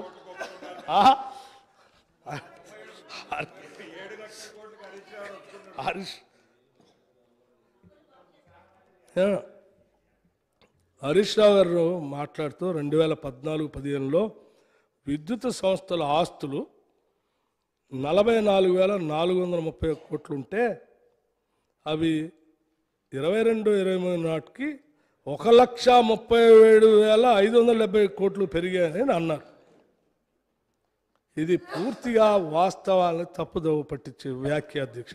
ఎందుకంటే గత ప్రభుత్వ హయాంలో పేరుకుపోయిన ప్రభుత్వ శాఖల విద్యుత్ బకాయిలు 24,299 కోట్లు ఉంటే, డిస్కమ్ నుంచి ట్రాన్స్కోకి రావాల్సిన బకాయిలు 20,086 కోట్లు, డిస్కమ్ నుంచి జెన్కోకి రావాల్సిన బకాయిలు 9,740 కోట్లు. అంటే గత ప్రభుత్వం చెల్లించకుండా వదిలేసిన బకాయిలను లెక్కలో తీసుకుంటే ఈ నికర ఆస్తుల విలువ 1,01,400 కోట్ల కంటే తక్కువగా ఉండటమే కాకుండా గత ప్రభుత్వ చర్యల విద్యుత్ రంగంలో పేరుకుపోయిన మొత్తం అప్పుల విలువ 81,506 కోట్లు. దాని తోడు ఈ ఇందాక మిగతా కూడా కలిపితే 1,06,000 కోట్లు పైబడి మీ ఆస్తుల కంటే అప్పులే ఎక్కువ ఉన్నాయనేది స్పష్టంగా అర్థమవుతా ఉంది. అధ్యక్ష, ఇది హరీష్ రావు గారు చెప్పింది. ఇక మిత్రులు, అధ్యక్ష కాదండి, మరంటే ఇది పవర్కి సంబంధించి మీరు నిన్న మాట్లాడారు కదా.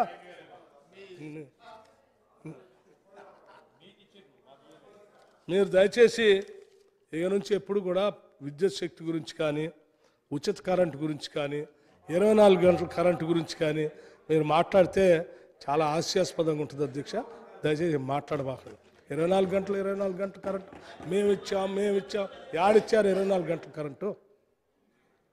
3 ఫేజ్కి రెగ్యులర్ డొమెస్టిక్ అవసరాలకు సంబంధించి ఆ బైఫర్కేషన్ లెక్క తీసి చూపిస్తే మీకు బడ్జెట్ సమావేశాల్లో స్పష్టంగా రోజుల వారితో సహా తీసి మీకు చూపిస్తాను. 24 గంటల కరెంటు మీరు ఎప్పుడు మీ జీవితంలో ఎప్పుడు ఇవ్వలేదు. మీరు 3 ఫేజ్కి రెగ్యులర్ ఫేజ్కి చూపిస్తూ దాని ఏదో లెక్కలు మసిపూసి మామిడికాయ చేసి చూపించడం కోసం ప్రయత్నం చేస్తూ ఉన్నాం. అట్లాగే ఇక ఉచిత కరెంటు మేము ఏదో వాళ్ళు స్టేట్మెంట్ కూడా ఇచ్చారు అధ్యక్ష. కరెంటు కావాలా, కాంగ్రెస్ కావాలా? కరెంటు కావాలా, కాంగ్రెస్ కావాలంటే జనం కాంగ్రెస్ కావాలి, కరెంటు కూడా కావాలన్నారు. ఇద్దరు కలిపి మాకు ఓటేశారు.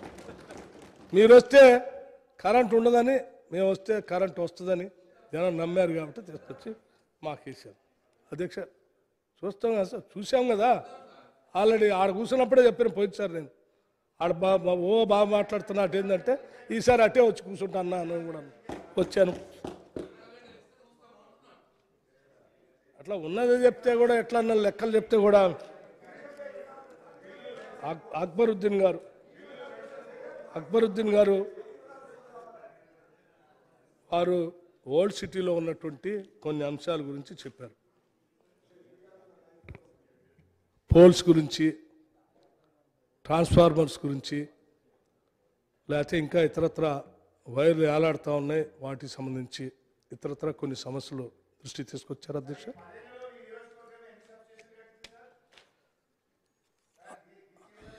ఆ లెక్కలన్నీ మీ బడ్జెట్ సమావేశాల్లో మంచి ఇంకా వివరించి చూపిస్తారు.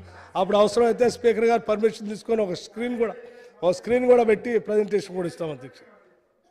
సభ అనుమతి తీసుకుని అధ్యక్ష, స్పీకర్ గారు అనుమతి తీసుకుని. అట్లాగే అధ్యక్ష, వారు ఓల్డ్ సిటీలో ఉన్న సమస్యలన్నింటినీ పరిష్కారం చేయండి సాధ్యమైనంత వరకు అని అడిగారు. తప్పనిసరిగా ముఖ్యమంత్రి గారు ఇప్పటికే ఒకసారి చెప్పారు కూడా. మాకు ఓల్డ్ సిటీ అయినా న్యూ సిటీ అయినా రాష్ట్రం అంతా ఒకటే, తప్పనిసరిగా ఉన్న సమస్యలన్నింటినీ అడ్రస్ చేస్తామని చెప్పాం. హైదరాబాద్ నగరానికి సంబంధించిన శాసనసభ్యులందరూ సమావేశం ఒకసారి ఏర్పాటు చేసి మీ సమస్యలన్నీ కూడా ఏమేమి ఉన్నాయో చూసి సాధ్యమైనంత వరకు వాటన్నిటి పరిష్కారం కోసం ప్రయత్నం చేస్తానని మీ అందరికీ చెప్తా ఉన్నాను మిత్రులు అక్బరుద్దీన్ గారికి. అట్లాగే మన కోనవేని సాంబశివరావు గారు కార్మికుల గురించి, సింగరేణి సమస్యల గురించి, జెన్కోలో ఉన్నటువంటి సమస్యల గురించి కూడా వారు సభ దృష్టి తీసుకొని వచ్చారు. తప్పనిసరిగా వారిని కూడా నేను ప్రత్యేకంగా పిలుచుకొని మాట్లాడి ఆ సమస్యలు ఏమి ఉన్నాయో వాటి పరిష్కారం కోసం కూడా చేస్తానని చెప్తా ఉన్నాను. అట్లాగే మన మిత్రుడు పాయల్ శంకర్ గారు కూడా మాట్లాడారు. వారు చెప్పినటువంటి సమస్యలు కూడా పరిష్కారం కోసం ప్రయత్నం చేస్తాం. వంశీకృష్ణ గారు, రాజ్ ఠాకూర్ గారు, రాజగోపాల్ రెడ్డి గారు చెప్పినటువంటి అంశాలన్నింటినీ కూడా తప్పనిసరిగా పరిగణలో తీసుకొని ఈ శ్వేతపత్రాన్ని మీరు దయచేసి అందరూ అర్థం చేసుకొని లోతుగా అధ్యయనం చేసి సమగ్రమైనటువంటి సలహాలు సూచనలు ఇచ్చినందుకు సీనియర్ సభ్యులకి, సహచర మిత్రులకి అందరికి కూడా నా హృదయపూర్వకమైనటువంటి ధన్యవాదాలు తెలియజేయటమే కాకుండా ఈ విద్యుత్ శక్తి నిర్మాణం కోసం భవిష్యత్తులో దీన్ని అప్పుల భారం నుంచి బయటికి తీసుకొని వచ్చి ఈ రాష్ట్ర ప్రజలకి విద్యుత్ని నిరంతరాయంగా క్వాలిటీ పవర్ని అటు వ్యవసాయ రంగానికి కానీ, మిగతా యావత్ ప్రజానికానికి కానీ, లేకపోతే పారిశ్రామిక రంగానికి కానీ అందరికి కూడా క్వాలిటీ పవర్ ఇవ్వటం కోసం సమిష్టిగా మీ అందరి ఆలోచన సూచనలతో పనిచేసి రాష్ట్ర అభివృద్ధి కోసం విద్యుత్ రంగాన్ని బాగా బలోపేతం చేస్తామని, ప్రపంచంలో జరుగుతున్నటువంటి మార్పులను కూడా చదివి పరిగణలో తీసుకొని దానికి అనుగుణంగా గ్రీన్ పవర్ మార్గంలో అడుగులు ముందుకు పోతూ తెలంగాణ రాష్ట్రం ఒక ప్రోగ్రెసివ్ స్టేట్గా ముందుకు పోయేటట్టుగా విద్యుత్ రంగాన్ని తీసుకొని పోతామని చెప్పి మీ ద్వారా ఈ సభకి రాష్ట్ర ప్రజలకు కూడా తెలియజేస్తూ ముగిస్తా ఉన్నాను అధ్యక్ష. థ్యాంక్ యూ, ధన్యవాదాలు. జగదీశ్వర్ రెడ్డి గారు, ఓన్లీ క్లారిఫికేషన్స్ ప్లీజ్. అధ్యక్ష, గౌరవ ఒక నిమిషం. గౌరవ ముఖ్యమంత్రి గారు, ఉప ముఖ్యమంత్రి గారు, ఇతర మంత్రివర్గ పెద్దలు దాదాపుగా 3-4 గంటలు నన్ను ఉద్దేశించి ప్రశ్నలు వేస్తూ నన్ను సమాధానం చెప్పమని చెప్పి చాలా అడిగారు. కాబట్టి నాకు కూడా 1 గంట సమయం ఇస్తే తమరు అన్నీ కూడా చెప్తా అధ్యక్ష, ప్రతిదీ కూడా చెప్తా. ఎందుకంటే ముఖ్యమంత్రి గారు కూడా నన్ను ఉద్దేశించి సూటిగా ప్రశ్నించారు, ఉప ముఖ్యమంత్రి గారు కూడా ప్రతిదీ కూడా నన్నే ప్రశ్నించారు. కాబట్టి నేను ఇప్పుడు విద్యాశాఖ మంత్రి కాకపోయినా నా మీద బాధ్యత పెట్టారు. కాబట్టి వారు తప్పకుండా వారి సూచనలు అన్నీ కూడా నేను తీరుస్తా అధ్యక్ష, నాకు అభ్యంతరం లేదు. అధ్యక్ష, మాజీ మంత్రి గారు వారి మీద బాధ్యత పెట్టామని వారు అంటున్నారు. మేము ఎవరి మీద వారి మీద బాధ్యత పెట్టి 10 ఏళ్ళు చాలా భారం పడ్డాం అధ్యక్ష. ఇక బాధ్యత పెట్టదలుచుకోలేదు. దయచేసి మేమెవరు బాధ్యత పెట్టలేదు. జరిగింది చెప్తా.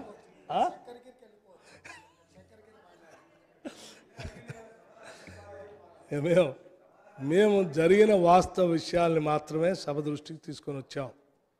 దయచేసి ఇవన్నీ ఈరోజు చెప్పినవన్నీ కూడా పూర్తిగా వాస్తవాలు ఎక్స్రే లాగా చూపించాం. దీన్ని అర్థం చేసుకొని మీరు ఇంకేమైనా సూచనలు ఇస్తా అంటే మీ క్లారిఫికేషన్ మేము చెప్పిన వాటిలో నిష్పత్తిగా అవుతాయి. 1-2 సూచనలు చేయండి, అంతేగాని మీ మీద భారం పెట్టామని మాత్రం మళ్ళీ మాకు. అధ్యక్ష, అడిగిన వాటికి కూడా చెప్పొద్దంటే నేనేం చెప్పాలి? మరిగా ముఖ్యమంత్రి గారు కూడా అన్నారు అన్నమాట. దయచేసి దయచేసి ప్లీజ్. అధ్యక్ష, నేను అధ్యక్ష నేను ఒక విషయాన్ని స్పష్టంగా సూటిగా సభకు చెప్తా ఉన్నా. నేను ఒక అక్షరం కూడా డీవియేట్ గాను, ఒక అక్షరం కూడా వ్యక్తిగత విషయాలు నేను ఎప్పుడు మాట్లాడలేదు నా జీవితంలో. ఇవాళ కూడా వారికి అంతసేపు రెచ్చగొట్టినా నేను ఒకటే మాట ఛాలెంజ్ చేసిన తప్ప ఇంకో మాట కూడా నేను ఎప్పుడు మాట్లాడలేదు అధ్యక్ష. ఇప్పుడు కూడా నేను సబ్జెక్ట్ మీదనే పోదామంటున్నాను, నేను కాదనటం లేదు అధ్యక్ష. అది కూడా మీరు ఇచ్చిన శ్వేతపత్రం మీదనే మాట్లాడదామంటున్నా. అదే సందర్భంలో తమరు ముఖ్యమంత్రి గారు కావచ్చు, ఉప ముఖ్యమంత్రి గారు కూడా కొన్ని విషయాలు మాట్లాడారు, ప్రస్తావించిన సంబంధించి వాటి మాత్రమే నేను క్లారిఫికేషన్ సంబంధించి మాట్లాడతానని చెప్తా ఉన్నా అధ్యక్ష. నేను వేరే ఎక్కువ మాట్లాడడం లేదు. ఆస్తులకు సంబంధించి, అప్పులకు సంబంధించి మీరు దీంట్లో పేర్కొన్న విషయాలు నేనేం కాదని లేదు. నేను ప్రారంభంలోనే చెప్పిన శ్వేతపత్రాన్ని మేము ఆహ్వానిస్తున్నాం, అందులో సందేహం ఏం లేదు. దీంట్లో ఉన్న మాట మీద పోదాం, అందులో సందేహం లేదనే విషయం చెప్పిన. ఇప్పుడు కూడా స్టిల్ నేను అదే మాట మీద నిలబడి ఉన్నా. ఈ రాష్ట్రం వచ్చే నాటికి అసలే ఏమీ లేదు అని చెప్పి నేను చెప్పినా అని చెప్పి వారు మాట్లాడిన అది సరైనది కాదు. నేను చాలా స్పష్టంగా చెప్పిన ఈ రాష్ట్రం వచ్చే నాటికి విద్యుత్ స్థాపిత సామర్థ్యం 7,700 మెగావాట్ల పైన ఉంది. ఆ రోజుకి అప్పులు 22,000 కోట్ల చిల్లర ఉన్నాయి, ఆస్తులు 44,000 కోట్లు ఉన్నాయి అనే విషయాన్ని స్పష్టంగా చెప్పిన నేను. ఆ రోజు ఇవాళ మీరు ఏదైతే దీంట్లో ఇచ్చిండ్రో ఇదే విషయాన్ని నేను చెప్పిన. ఆ రోజుకి విద్యుత్తు ఇస్తున్నది వ్యవసాయ రంగానికి 6 గంటలు పూస్పెల్స్లోని మీరే రాసుకున్నారు, అదే విషయం చెప్పిన. అదేవిధంగా పవర్ కట్స్ ఇతర రంగాలకు 4 నుంచి 8 గంటలు ఉన్నాయనే విషయాన్ని చెప్పారు, నేను అదే చెప్పిన. అదేవిధంగా వ్యవసాయ రంగానికి ఇస్తున్న విషయం చెప్పిన. పరిశ్రమలకు 2 రోజులు హాలిడేస్ ఉండే అంత ముందనే విషయాన్ని అది నేను కూడా చెప్పిన, మీరు కూడా ఒప్పుకున్న విషయం. ఇందులో నేను చర్చకు వేరే ఆస్కారమే లేదు అధ్యక్ష. ఇందులో స్పష్టంగా ఉన్నాయి. ఇది మనం చెప్పినా చెప్పకపోయినా ప్రజల అనుభవంలోనే ఉన్నాయి. అవి తెలంగాణ ప్రజలందరి అనుభవంలో ఉన్నాయి, హైదరాబాద్ ప్రజల అనుభవంలో ఉన్నాయి, ప్రతి చోట కూడా ఉన్నాయి. అవి నేను కొత్తగా చెప్పలే, నేను ఎగ్జాగరేట్ చేసి చెప్పలే, ఇంకోటి ఎప్పుడు కూడా చెప్పలే. నేను అనని వారు నేను ఏదో అన్నట్లుగా మాట్లాడే అధ్యక్ష, అది కరెక్ట్ కాదు. ఆ తర్వాత ఇవాళ మీరే చెప్పినారు, మీరు ఇచ్చిన దాంట్లోనే ఉంది, శ్వేతపత్రంలోనే స్పష్టంగా ఉంది అధ్యక్ష. కనెక్షన్లకు సంబంధించి వారు చెప్పినారు ఉప ముఖ్యమంత్రి గారు, ఇవి కేవలం బోర్లు వేసుకునే కాదు అధ్యక్ష. కాలువల మీద గతంలో ఎప్పుడు కూడా పై ప్రాంతానికి నీళ్ళు మోటార్లు పెట్టుకొని ఇవ్వలేదు. మేము వాటికి కూడా అనుమతి ఇచ్చినాం, పై ప్రాంతానికి కూడా పెట్టుకోవచ్చు అని చెప్పి. దాని ద్వారా ఇతర కొత్తగా వేసుకున్న బోర్బావుల ద్వారా ఈ పెరిగినాయి. దాంతోపాటు చెక్ డ్యామ్లు మేము ఏదైతే నిర్మాణం చేసినామో వాటి వెంట ఇటువైపు అటువైపు కూడా మోటార్లు వేసుకున్నారు, వాటి ద్వారా పెరిగినాయి. పైగా మేము తీసుకున్న మిషన్ కాకతీయ ద్వారా ఏదైతే నీళ్లు పెరిగినాయో భూగర్భ జలాలు దాదాపు 6 మీటర్లు పెరిగినాయి తెలంగాణలో అని చెప్పి స్వయంగా కేంద్ర ప్రభుత్వ సంస్థలు చెప్పినాయి. వాటి ద్వారా మళ్ళీ నీళ్లు పైకి రావడం ద్వారా ఇతర ప్రాంతాల్లో, మెట్ట ప్రాంతాల్లో, కాలువలు అందరి ప్రాంతాల్లో కూడా కొత్తగా బోర్లు వేసుకున్నారు, వాటి ద్వారా పెరిగినాయి అధ్యక్ష. ఇందులో సందేహమే లేదు, పెరగలేదని మేమేం చెప్పడం లేదు, మేమే చెప్పినాం పెరిగినాయి అన్నమాట. గత శాసనసభలో కూడా వారు అడిగిన ప్రశ్న సమాధానంగా చెప్పిన నేను అక్కడ కూర్చొని కూడా, అందులో సందేహమేం లేదు. వీటన్నిటికీ మించి వ్యవసాయం పెరిగిందా లేదా వ్యవసాయ రంగం అనే దానికి ఒకటే మాట ఉదాహరణ అధ్యక్ష. 2013-14 నాడు 2 పంటలు కలిపి మనం ఇక్కడి నుంచి సేకరించిన ధాన్యం 40 లక్షల మెట్రిక్ టన్నులు అయితే ఇప్పుడు గత సంవత్సరం దాదాపు 2,30,00,000 మెట్రిక్ టన్నుల ధాన్యాన్ని మనం సేకరించగలిగినాం అధ్యక్ష, 2 పంటలు కలిపి. అదే ఉదాహరణ సార్, ఇక దాని మించి వేరే ఇంకా సాక్ష్యాలు అక్కర్లేదని చెప్పి నేను భావిస్తా ఉన్నాను అధ్యక్ష. ఇక ఇంకొక విషయం కూడా గౌరవ ముఖ్యమంత్రి గారు తీసుకొచ్చారు ఒక ప్రస్తావన, ఏది కొన్ని చోట్ల జరిగినవి ధర్నాలు జరిగిన విషయం 100% వాస్తవమే. అక్కడ స్పష్టంగా నేను ఇదే శాసనసభలో ఒకసారి సమావేశాలు జరుగుతున్న సందర్భంగా కొన్ని చోట్ల విద్యుత్ రావడం లేదు అని చెప్పి మా శాసనసభ్యులు కావచ్చు వారు కూడా లేవనెత్తినప్పుడు మేము దానిపైన చర్చ చేస్తే, దానిపైన ఎంక్వైరీ చేస్తే మనకు ఎన్టీపీసీ నుంచి ఏదైతే రామగుండం నుంచి వాళ్ళు గత 2 సంవత్సరాల క్రితమే ఇస్తామని ఒప్పుకున్నది వాయిదా వేస్తూ మొన్న లాస్ట్ డిసెంబర్లో ఎట్టి పరిస్థితుల్లో ఇస్తామని చెప్పిండ్రు. ఆ తర్వాత జనవరి 15 నాటికి ఇస్తామని చెప్పిండ్రు. మనం దాన్ని 1600 వస్తుందని చెప్పి అంచనా వేసుకున్నాం, అది అందలేదు. ఈసారి మన అంచనాలలో తప్పింది హైడల్ ప్రాజెక్ట్స్ ద్వారా వస్తుందనుకున్న విద్యుత్ రాలేదు, నాగార్జున సాగర్ శ్రీశైలం ద్వారా. ఈ రెండింటి ద్వారా ఏదైతే మనం అందుబాటులోకి వస్తుందనుకున్న విద్యుత్ రాలేదో దానివల్ల ఇబ్బంది అయింది. అధికారులు సొంతంగా నిర్ణయం తీసుకొని ఇతర రాష్ట్రాల నుంచి విద్యుత్ తీసుకునే విషయంలో కొంత ఇబ్బంది జరిగింది. ఆ విషయాన్ని మా దృష్టికి తీసుకురాగానే సభ జరుగుతుంది కాబట్టి వెంటనే ముఖ్యమంత్రి గారి దృష్టికి తీసుకపోతే అప్పటికే కొన్ని చోట్ల రైతులు ధర్నాలు చేస్తున్నారు అనే విషయం కూడా మా దృష్టికి వచ్చింది. వెంటనే ముఖ్యమంత్రి గారు మళ్ళీ ఆదేశం ఇచ్చి ఎక్కడ దొరికినా సరే కొనుక్కొని రండి, కొంత ఎక్కువైనా సరే ఇబ్బంది అయినా సరే రైతుల మీద భారం పడియొద్దు, 1 ఎకరం పొలం కూడా ఎండిపోనివద్దు, ఎట్టి పరిస్థితులలో మనం ప్రభుత్వం పైన డిస్కౌంట్ పైన భారం పడితే పడవచ్చు, అది ఎట్లయినా చూసుకుందాం, కానీ రైతులకు మాత్రం నష్టం కానివద్దు అని చెప్పి అప్పటి ముఖ్యమంత్రి గారు కేసీఆర్ గారు ఏదైతే ఆదేశాలు ఇచ్చిండ్రో దాని ప్రకారం వెంటనే సరి చేసుకున్నాం అధ్యక్ష. దానికి సంబంధించి వల్ల ఇక్కడ ఇంకొక విషయాన్ని కూడా ప్రస్తావించారు అధ్యక్ష. వారు శ్వేతపత్రంలో ఇచ్చిందే, వారు ఇవ్వలేదని మాట్లాడుతున్నారు. ఇక్కడ శ్వేతపత్రంలో చాలా స్పష్టంగా ఏప్రిల్ నుంచి నవంబర్ వరకు 2023 ఏప్రిల్ నుంచి నవంబర్ వరకు మాత్రమే 19.22 గంటలు ఇచ్చినట్టుగా వారు అధికారులు ఇచ్చినారు అని చెప్పి శ్వేతపత్రంలో ఇచ్చారు అధ్యక్ష. మేము 2018 నుంచి 2022-23 ఏప్రిల్ వరకు కూడా 24 గంటలు ఇచ్చినామనే విషయాన్ని మీరు స్పష్టంగా ఒప్పుకున్నారు అధ్యక్ష. ఇంకొక విషయం కూడా చెప్తున్నారు అధ్యక్ష, మా జిల్లాలో కొంతమంది కాంగ్రెస్ పెద్దలు ఆ రోజు 24 గంటల విద్యుత్ అవసరం లేదు అని చెప్పి పత్రికా స్టేట్మెంట్లు కూడా ఇచ్చారు అధ్యక్ష. పత్రికా స్టేట్మెంట్ చాలా ఉన్నాయి అధ్యక్ష, మేము ఇప్పుడు ఇక్కడ సిద్ధంగా తీసుకురాలేదు, తర్వాత మళ్ళీ ఇప్పుడు చర్చ పెడితే అది కూడా తెస్తాం అధ్యక్ష. అంటే 24 గంటలు ఇచ్చినామని చెప్పడానికి అధ్యక్ష నాకు వేరే ఉద్దేశం లేదు, నేను ఆరోపణ చేయలేదు, చెప్పిన మాట మాత్రమే అన్నా. 1-2 చోట్ల ధర్నాలు కూడా జరిగినాయి, ఇప్పుడు 24 గంటల విద్యుత్ వద్దు అని చెప్పి కూడా ధర్నాలు కూడా జరిగిన విషయం వాస్తవం అధ్యక్ష. దానికి సంబంధించి కూడా చాలా బయట ఉన్నాయి సార్ సాక్ష్యాలు. అదేవిధంగా వీరే ఒప్పుకున్నారు అధ్యక్ష, విద్యుత్ విషయంలో కాంట్రాక్టెడ్ కెపాసిటీ ఆ రోజు 7,872 ఉంటే ఈరోజు 19,475 ఉన్నదనే విషయాన్ని వారి శ్వేతపత్రంలో చెప్పారు. ఇది 100% వాస్తవం, నేను అంగీకరిస్తూనే ఉన్నా, అందులో సందేహం లేదు. అయితే దాంట్లో వారు చెప్పింది ఏదైతే ఉందో ఉప ముఖ్యమంత్రి గారు, మేము అప్పటికే ప్రారంభించినాం, అవి మీరు పూర్తి చేసిండ్రు అనే మాట చెప్పాను. వాస్తవానికి కేటీపీపీ అప్పటికి మీరు 30% పూర్తి చేసిండ్రు, మేము వచ్చిన తర్వాత మిగతా 70% పూర్తయింది. కొత్తగూడెం ఏదైతుందో అది పూర్తిగా మేము వచ్చిన తర్వాతనే ప్రారంభం చేసినాం, 0 డేట్ ఉంది, కమిషన్ డేట్ ఉంది, మీరు అధికారులను అడిగి తీసుకోవచ్చు అధ్యక్ష. 600 మెగావాట్లు తీసుకోండి, మీరు మీ అధికారుల దగ్గర నుంచి తీసుకోండి. 0 డేట్ మాత్రమే స్టార్ట్ అయింది, 0 డేట్ మాత్రమే స్టార్ట్ అయింది. అదేవిధంగా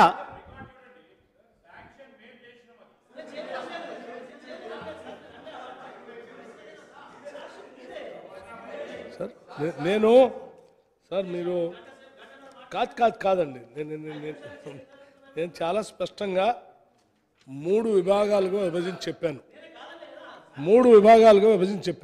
1 ఆల్రెడీ స్టార్ట్ చేసి ప్రొడక్షన్లో ఉన్నాయి, 2 మేము ప్లాన్ చేసి మేము శాంక్షన్ చేసి ఆన్ గోయింగ్ ప్రాజెక్ట్స్ బైఫర్షన్లో వచ్చినాయి. ఒక్క నిమిషం. మూడోది బైఫర్కేషన్ యాక్ట్ ద్వారా వచ్చాయి. ఇవన్నీ కూడా నేను చాలా స్పష్టంగా చెప్పానండి, ఎక్కడ నేను దాయలేదు. కొత్తగూడెం థర్మల్ పవర్ స్టేషన్ సంబంధించి కూడా ఆనాటి మేమనంటే ఉమ్మడి రాష్ట్రంలో ఆ ప్రభుత్వాలు శాంక్షన్ చేసినాయి. తర్వాత గౌరవ సభ్యులకి సార్ వారు క్లారిఫికేషన్ అడుగుతా అంటే మైక్ ఇచ్చారు, చాలా సంతోషం. వారు క్లారిఫికేషన్ అడగటం పోయి వారే క్లారిఫికేషన్ ఉపన్యాసాలు చెప్తా ఉన్నారు. ఇది క్లారిఫికేషన్ అంటే ఏంటి? మీకు నేను పలానా దాంట్లో అడిగాను, అది సందేహం రాలేదు అంటే మళ్ళీ దాన్ని నివృత్తి చేయండి, అది వదిలేసేది చెప్తారు. అధ్యక్ష మైక్ ఏరా అధ్యక్ష ఇది ఇంత అన్యాయం అయితే కష్టం అధ్యక్ష. మీరు కూడా మరి రిక్షలో రావాలి.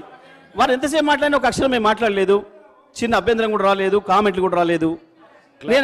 నేనేమైనా తప్పుగా మాట్లాడేట్టు అనిపిస్తే మీరు రికార్డింగ్ తీసే నన్ను కూర్చోమని చెప్పండి, మీరు ఆదేశించండి, నేను కూర్చుంటా. ఎక్కడైనా ఒక అక్షరం నేను డిబేట్ అయితే మీరు నన్ను కూర్చోమని చెప్పండి, నేను కూర్చుంటా అధ్యక్ష. నాకు వేరే ఏమి ఇబ్బంది లేదు అధ్యక్ష. వీటి మీద కదా వారు మాట్లాడినా మీరే మాట్లాడండి. నేను ఇవాళ వాళ్ళు చెప్పింది ఏం చెప్పిండ్రు? ప్రస్తుతం 19,475 ఉంది అని చెప్పిండ్రు. మరి ఇది ఎట్లా వస్తుంది అధ్యక్ష? ఆకాశం నుంచి వస్తుందా? మీరు పెట్టింది చెప్పిన కదా, మీరు చెప్పిన ప్రకారమే 1000 మేము పెట్టినామని చెప్పిండ్రు. దాంట్లో ఎట్లా వచ్చిందో చెప్పిన, నేను స్పష్టంగా చెప్పిన. అందులో డౌట్ ఏముంది అధ్యక్ష? అధ్యక్ష ఆ మూడు కూడా మాట్లాడదాం అధ్యక్ష. భద్రాద్రికి సంబంధించి స్పష్టంగా నేను ఉదయమే తమ ద్వారా పేపర్ కూడా వారికి పంపించిన. బిహెచ్ఎల్ వారు ఒప్పుకున్నాకనే వారు ఏదో బుల్స్ గిల్స్ అన్నారు, ఆ బుల్స్ సంబంధించి మాకు తెలియదు, సంబంధం లేదు. అది బిహెచ్ఎల్ వాళ్ళకి సంబంధించిన విషయం. వీరికి ఏమైనా తెలిస్తే బిహెచ్ఎల్ మీద వారు ఏమైనా తీసుకుంటారో చర్యలు వాళ్ళు ఇష్టం, అది మాకేం సంబంధం లేదు అధ్యక్ష. మేము ఇచ్చింది బిహెచ్ఎల్కు స్పష్టంగా కేసు వేసిన మాట వాస్తవం. ఇదే బట్టి గారు శ్రీధర్ గారు ఇక్కడి నుంచి కూర్చొని చాలాసార్లు దానికి సంబంధించిన విషయాలు మాట్లాడింది వాస్తవం. మేము అక్కడి నుంచి క్లారిఫికేషన్లు ఇచ్చింది కూడా వాస్తవం అధ్యక్ష. ఇవాళ మేము ప్రతిపక్షంగా ఉన్నా మేమే ఇస్తున్నాం, అవాళ ప్రభుత్వ పక్షంగా కూడా మేమే ఇచ్చినాం అధ్యక్ష. ఇదే జానారెడ్డి గారు ఇక్కడ కూర్చొని ఆ రోజు మాట్లాడినప్పుడు వారు ఒక విషయం చెప్పారు అధ్యక్ష. వారు ఒక విషయం చెప్పారు, 24 గంటల విద్యుత్తును ప్రకటించబోతున్నాం అని చెప్పి ఆనాటి మా ముఖ్యమంత్రి గారు చెప్తున్న సందర్భంలో జానారెడ్డి గారు ఒక మాట చెప్పారు, ఇది కనుక జరిగితే ఆశ్చర్యమే అనే మాట వారు చెప్పారు స్పష్టంగా. నేనే తప్పు మాట్లాడతలేను కదా, ఎందుకు తొందరపడుతున్నారు డిప్యూటీ సీఎం గారు, ఎందుకు అంత తొందరపడుతున్నారు? నేను ఓపిక విన్నాం కదా మీ అన్ని, ఎందుకు అంతగా మాట్లాడినవి రాదని అడగండి మీరు. భద్రాద్రికి సంబంధించి చాలా స్పష్టంగా ₹1 కూడా నష్టం లేదు దాంతో అనే విషయాన్ని చాలా సందర్భాల్లో వారికి చెప్పినాం.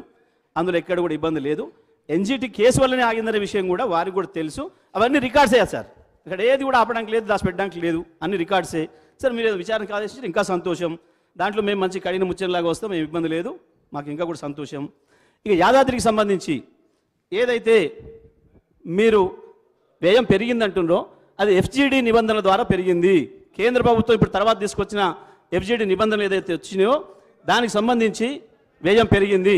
అయితే కాస్ట్ మనం పెంచడానికి వీల్లేదు, అగ్రిమెంట్లోనే పెట్టాం అధ్యక్ష. DCM గారు కాస్ట్ పెంచడానికి వీల్లేదు, ఆలస్యమైన వారిదే బాధ్యత అని చెప్పి దాంట్లో కండిషన్స్లో పెట్టినాం. ₹1 కూడా మనం పెంచేదానికి లేదు అధ్యక్ష. దాంట్లో వాళ్ళు ఆ రోజు అగ్రిమెంట్లో ఎంత అవుతుందో అమౌంట్ అదే అమౌంట్తో పూర్తి చేయాల్సిందే తప్ప ₹1 కూడా పెంచడానికి వీల్లేదు. మన డిస్కమ్ నుంచి ₹1 కూడా వారికి అదనంగా పే చేసేది లేదు అధ్యక్ష. దాంట్లోనే ఉంది, రెండిట్లో కూడా అదే కండిషన్ మీద ఇచ్చిన అధ్యక్ష. అది ఒకటి, అన్ని అనుమతులతో ప్రారంభించిన అధ్యక్ష. అదన్న కొంచెం ముందు ప్రారంభం చేసినాం కానీ తొందరగా భద్రాద్రి ఇది మాత్రం దాని అనుభవం దృష్టిలో పెట్టుకొని అన్ని అనుమతులు కేంద్రం నుంచి కూడా MOIF అనుమతి కూడా తీసుకొని ఈసీ తీసుకొనే మరి ప్రారంభించాం అధ్యక్ష. అయినా దురదృష్టవశాత్తు మళ్ళీ NGT దాని మీద స్టే ఇవ్వటం, ఆ తర్వాత కేంద్రానికి ఉత్తర్వులు ఇచ్చింది అధ్యక్ష NGT. మళ్ళీ కొత్తగా 9 నెలల్లో ఇవ్వండి, మళ్ళీ క్లియరెన్స్ ఇవ్వండి, క్లియరెన్స్ తీసుకోండి అని చెప్పి కేంద్రానికి ఆర్డర్ ఇస్తే కూడా కేంద్రం కూడా ఇంతవరకు దానిపైన స్పందించలేదు అధ్యక్ష. వారు తప్పకుండా కేంద్రం నుంచి వెళ్ళి మాట్లాడతాం, పరిష్కారం చేసుకుంటామంటున్నారు. సంతోషం, చేస్తేనే మంచిది. పూర్తిగా వచ్చింది అది వీలైతే జనవరి ఫిబ్రవరిలోనే మనం దాన్ని కమిషన్ చేసుకోవడానికి కూడా అవకాశం ఉంది. రెండు కూడా అది వస్తే క్లియర్ అయిపోతుంది. పని కూడా 90% పైన అయిపోయింది కాబట్టి తీసుకోవచ్చు అధ్యక్ష, దానికి అభ్యంతరం లేదు అధ్యక్ష. అక్కడ కూడా స్పష్టంగానే ఉంది, అది భారతదేశంలో ఉన్న నవరత్నాల్లో ఒకటి, అది దానికి ఏం సంబంధించి ఇబ్బంది లేదు, స్పష్టంగా వారికి ఇచ్చినాం. ఈ విషయంలో కూడా ఎక్కడ కూడా ఎటువంటి ఇబ్బంది లేదు అధ్యక్ష. అదేవిధంగా నష్టాలకు సంబంధించి స్పష్టంగా ఉంది అధ్యక్ష. ఒకటి ఇంటర్నల్గా కొన్ని విషయాలకు సంబంధించిన ఇబ్బంది ఉందని చెప్పాను. అదేవిధంగా అవతల ఎక్స్టర్నల్గా కూడా కేంద్ర ప్రభుత్వం ఏదైతే సెస్ వేసిందో 400 ఒక మెట్రిక్ టన్ బొగ్గుకు 400 గ్రీన్ సెస్ వేసిందో దానివల్ల ఖర్చు అదనంగా పెరిగింది. అదేవిధంగా బొగ్గు ధర ఏదైతే 800 ఒక టన్నుకు పెంచిందో దానివల్ల అదనపు భారం పడింది. రైల్వే ఫ్రైట్ ఛార్జెస్ ఏదైతే పెంచిందో దానివల్ల కూడా అదనపు భారం పడింది. దానివల్ల కొంత డిస్కామ్లకు నష్టం వస్తుంది అనే విషయాన్ని కూడా ఇంటర్నల్ ఎఫిషియన్సీని కానీ ఎక్స్టర్నల్ వాటికి సంబంధించి ఈ 3 బర్డెన్ల వల్ల కొంత అదనపు భారం పడింది డిస్కామ్ల పైన అనే విషయం అది బహిరంగమే. అది కూడా గతంలో చర్చ చేసాం అధ్యక్ష, ఇదే అసెంబ్లీలో వారు కూడా పాల్గొన్నారు. చర్చలో రికార్డ్స్ ఉన్నాయి అధ్యక్ష, నేనేమన్నా అక్షరం పొరపాటు మాట్లాడినా దానిపైన కూడా గతంలో చర్చ జరిగింది అధ్యక్ష. ఇది చాలా స్పష్టంగా ఉన్నాయి అధ్యక్ష, ఇందులో ఏం సందేహం ఏం లేదు అధ్యక్ష. ఇంత విషయం క్లియర్గా ఉంది. ఒకటి మేము చెప్పేది, మేము అంటుంది, మేము 10 ఏళ్లలో విద్యుత్ రంగంలో భారతదేశంలో ఏ రాష్ట్రం సాధించిన విజయాలు మేము సాధించినమన్నమాట చెప్పినాం. వారు కాదు ఏదో మేము తీసుకున్న చర్యల వల్ల వచ్చినాయి అన్నారు. వస్తే మరి పక్క రాష్ట్రంలో కూడా రావాలి. పొత్తులు ఉన్నప్పుడే మీరు తీసుకున్న చర్యలన్నీ 2014 ముందు తీసుకున్నారంటే పక్క రాష్ట్రంలో కూడా రావాలి, వాళ్ళు కూడా ఇవ్వగలగాలి. 24 గంటలో 18 గంటలో 19 గంటలో అక్కడేం జరుగుతుందో తెలుసుకోండి. రాజస్థాన్లోనైనా రాగలగాలి, అక్కడేం తెలుసుకోండి. పక్కన కర్ణాటకలో ఇవ్వగలగాలి. ఎందుకంటే యూపీఏ ప్రభుత్వం తీసుకుంది కదా అధ్యక్ష, తీసుకున్నప్పుడు ఆ రాష్ట్రాలలో కూడా ఇవ్వగలగాలి 24 గంటలు. అక్కడ ఎక్కడ ఇవ్వలేకపోతున్నారు, ఒక తెలంగాణలో ఇచ్చినారు అని అంటేనే దాని అర్థం తెలంగాణ ప్రభుత్వం యొక్క ఎఫిషియన్సీ ఏందో, కేసీఆర్ గారి యొక్క ఆలోచనలు ఏందో, కేసీఆర్ గారి యొక్క గొప్పతనం ఏందో అర్థమవుతుంది అధ్యక్ష. తెలంగాణ అదే కదా అధ్యక్ష, దానికే వస్తున్నా. మేము స్పష్టంగా మేము అడుగుతుంది ప్రభుత్వాన్ని, మేము ఇవాళ అంత క్లియర్గా చేసి పెట్టినాం. ఆస్తులకు సంబంధించి కూడా నేను still I'm stand on my word. తప్పకుండా 81,000 ఆస్తులు ఉన్నమాట, అప్పులున్నమాట వాస్తవం. 1,37,000 కోట్లు ఆస్తులు ఉన్నమాట వాస్తవం. ఇంకా మళ్ళీ చర్చకైనా తర్వాత కూడా అసెంబ్లీ నడుస్తుంది, ఏమి ఇబ్బంది లేదు. ఇంకా కూడా చర్చ చేసుకోవచ్చు, చెప్పొచ్చు. అన్నీ కూడా ఉన్నాయి అధ్యక్ష. కట్టిన సబ్స్టేషన్లు ఉన్నాయి, గుంజిన లైన్లు ఉన్నాయి, అన్నీ కూడా ఉన్నాయి అధ్యక్ష. ఇవాళ నేను తమరి ద్వారా ప్రభుత్వాన్ని అడుగుతుంది, మీరు 24 గంటలు రైతులతో సహా అన్ని రంగాల వినియోగదారులకు విద్యుత్ ఇవ్వడానికి కట్టుబడి ఉన్నారా? అదేవిధంగా 200 యూనిట్ల వరకు ఏదైతే వైట్ రేషన్ కార్డు ఉన్న వాళ్ళందరికీ కూడా ఉచిత విద్యుత్ ఇస్తారంటున్నారో అది ఇస్తారా? ఇస్తే ఎప్పటి నుంచి ఇస్తారు? ఆ విషయం కూడా స్పష్టంగా మీ ద్వారా సభ ద్వారా ప్రజలకు చెప్పాలని చెప్పి నేను కోరుతున్నా అధ్యక్ష. అదేవిధంగా ఏదైతే మీటర్ల విషయం వచ్చిందో, మీటర్లు పెట్టకపోవడం వల్లనే మేము 25.5 ఎఫ్ఆర్బిఎం ఆపిన విషయాన్ని కేంద్ర మంత్రి గారే మొన్న స్వయంగా చెప్పినారు. మేము చెప్పిన చాలా సందర్భాల్లో మేము 35,000 కోట్లు నష్టపోయినామనే విషయాన్ని. దానికి సంబంధించి మీటర్లు రైతులకు సంబంధించి ఎక్కడ కూడా మీటర్లు బిగించకుండా ఉండాలి అని చెప్పి మేము కోరుతా ఉన్నాం. దానిపైన ఈ ప్రభుత్వం యొక్క వైఖరిందో కూడా చెప్పాలని చెప్పి మేము కోరుతా ఉన్నాం.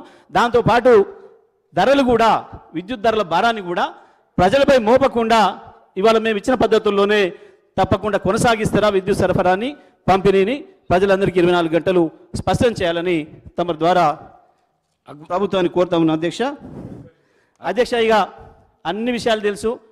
మేం చీకటి నుంచి వెలుగులు సృష్టించుకుంది ఒక్క తెలంగాణ రాష్ట్రమే గత 10 సంవత్సరాల కాలంలో అనే విషయం ఈ దేశానికి అంతటి తెలుసు. ప్రపంచంలో ఉండే పారిశ్రామికవేత్తలకు కూడా తెలుసు, అందరికీ కూడా తెలిసిన విషయం. ఇవాళ వాళ్ళు చేసే చర్చల వల్ల Honorable Speaker, sir. Sir, I have few clarifications, sir. Sir, I'll go by the first. The clarification is, sir.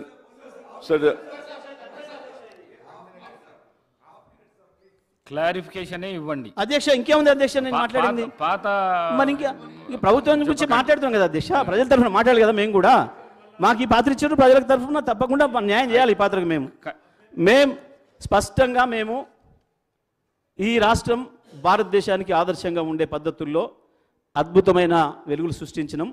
చీకట్ల నుంచి ఈ రాష్ట్రాన్ని వెలుగులోకి తీసుకొచ్చినాం కేసీఆర్ గారి నాయకత్వంలో. తప్పకుండా అదే పద్ధతుల్లో వారు కూడా కొనసాగించాలని కోరుకుంటున్నాం. తెలంగాణ ప్రజల తరఫున ఇప్పుడు నేను ఏదైతే డిమాండ్లు పెట్టినో, సూచనలు చేసినో అవన్నీ కూడా ఈ ప్రభుత్వం విజయవంతంగా కొనసాగించాలని చెప్పి కోరుకుంటూ తమరికి ధన్యవాదాలు తెలియజేస్తున్నా అధ్యక్ష. సాబ్ Akbaruddin Owaisi. Sir, my first clarification is about the DISCOM has to file the ARR document for the next financial year 24-25. with the TSERC in next few weeks. So the Honorable Minister Saab, Deputy Chief Minister Saab haven't said anything about that. So I would like to know whether the government has worked out the estimate on the financial implication of Gruha Jyoti scheme. Sir, I would also like to know, because Honorable Minister haven't spoken about this, the time frame when the government is going to implement the Gruha Jyoti guarantee and whether it will provide the subsidy to DISCOM in lieu of the scheme or allow them to seek a tariff hike for other categories of consumers bearing domestic and agricultural. Sir, my third clarification, sir, I would like to know what are the measures being taken up to clear the dues by DISCOM and to facilitate the collection of dues from others to DISCOM. Sir, going further ahead, sir. Sir, Honorable Minister Saab haven't spoken about this also. The Rural Electrification Corporation REC and Power Finance Corporation PFC has stopped disbursement of loans to Telangana power utilities from April 2022, insisting for execution of tri-party agreement with the Government of India, Government of Telangana and RBI. The power utilities have expressed inability to agree to this additional condition as it was not part of original sanction of loan for capital expenditure on the new power project, sir. So, Minister Saab, I need a clarification from that, sir. And also, Honorable Speaker, sir. Sir, I had also asked about what had happened about Andhra-Telangana dispute in power department. Like, sir, the outstanding loan of Anantapur and Kurnool projects in AP is rupees 1,824.26 crores as on June 2, 2014, and the TSP-DSL is still servicing the debt of these projects in AP, including loans taken from PFC and REC. So this has also not been said, sir. Sir, I would also like to know from the Honorable Minister Saab and the Deputy Chief Minister Saab, sir, about the stand of the new government on the proposed Electricity Amendment Bill of the central government, which stipulates privatization of DISCOM, payment of security mechanism, renewable power purchase obligation, reduction of cross-subsidy, etc. Sir. Sir, the Ministry of Power has issued orders in June 2021 on additional borrowing of 0.5% of GSDP linked to performance in the power sector. For availing the additional borrowing of 0.5% under FRBM Act, the state will have to install the meters on the farm connection and take up privatization of DISCOM, sir.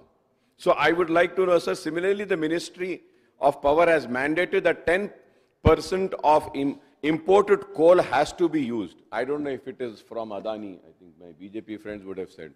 So it is from Adani. So do we have to take that or not? Sir, Honorable Minister Saab haven't spoken about that also, sir. So and lastly, sir, what are the steps being taken for maintenance and modernization of Srisailam Hydel project, which is country's second largest hydel project, despite the requirement for the same for several years now? Honorable Minister Saab hasn't said anything, sir. Sir, a closer look at white paper on Telangana state finances and Telangana state power sector provides different set of figures on borrowings of the state Telangana utility, TS Genco and TS Transco domestic, etc. Sir. Sir, when I speak, sir, everybody disturbed and everybody, they shouted like hell today. But sir, one important point which I had asked, Honorable Minister Saab had again failed. Sir, why there is no reference to Telangana Power Finance Corporation in the white paper on power sector, while there is reference to the same corporation in white paper of state finances? Now you see, sir. Sir, kali diye na sahab. Finance ke upar kali bahas hui. Sir, yesterday, and fortunately, I would say, fortunately, the ministry is held by the Deputy Chief Minister, whether finance or power. कल भी वही जवाब दिए, कल भी वही statement दिए, आज भी वही जवाब दे रहे हैं, वही स्टेटमेंट दे रहे हैं. Now I'll read out, sir. Sir, as per the Telangana State White Paper, as per the finance booklet, please see page number 20 to 23, Telangana Power Finance Corporation, 1,530. Yesterday it was, sir. And today, हमारे bureaucrats भूल गए शायद, लिखना भूल गए. How much, sir? They forgot, sir. Sir, yesterday, sir, TSSPDSL with government guarantee, finance booklet में बोले sir 17,977. TSNPDCL with government guarantees, the figure written in that 12,544. TSSPDCL non-guarantee 5,897. TSNPCDL non-guarantee 3,043. Sir, अब ये when we total this, sir, the amount is coming to 39,461. In yesterday's, sir, finance, sir. And in today's, sir, instead of 39, they have written 35,227. So I don't know which is correct. Now, sir, going further ahead, sir, TS Power Generation Company Limited, 31,000 in yesterday's finance white paper, sir, 31,875. Transco, 10,027. But in today's, sir, TS Power Generation Company Limited, yesterday they said 31,875. Today they are saying 32,797. And yesterday they said Transco 10,027. And today they are saying 10,530.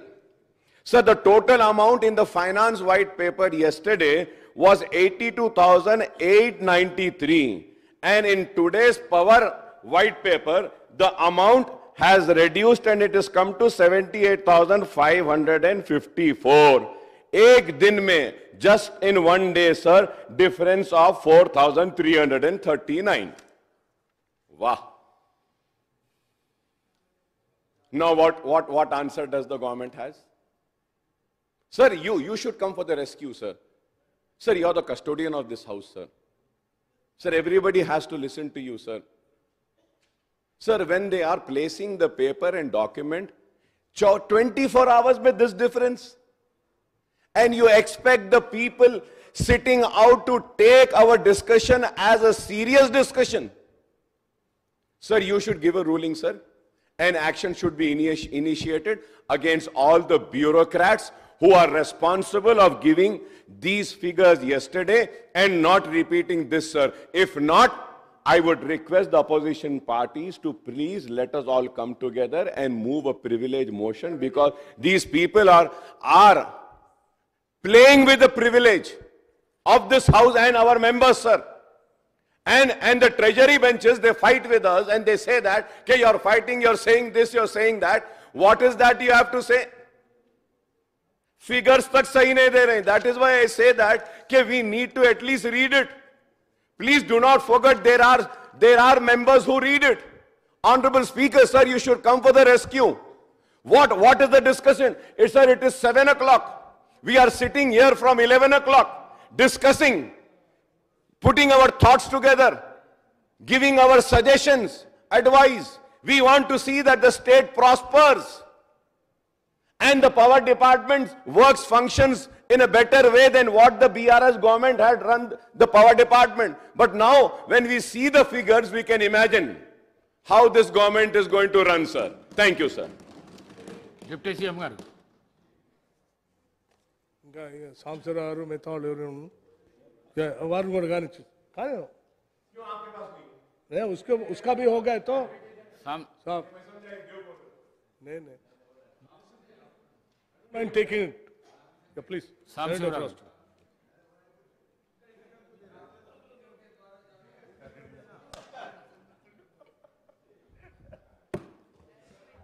అధ్యక్ష,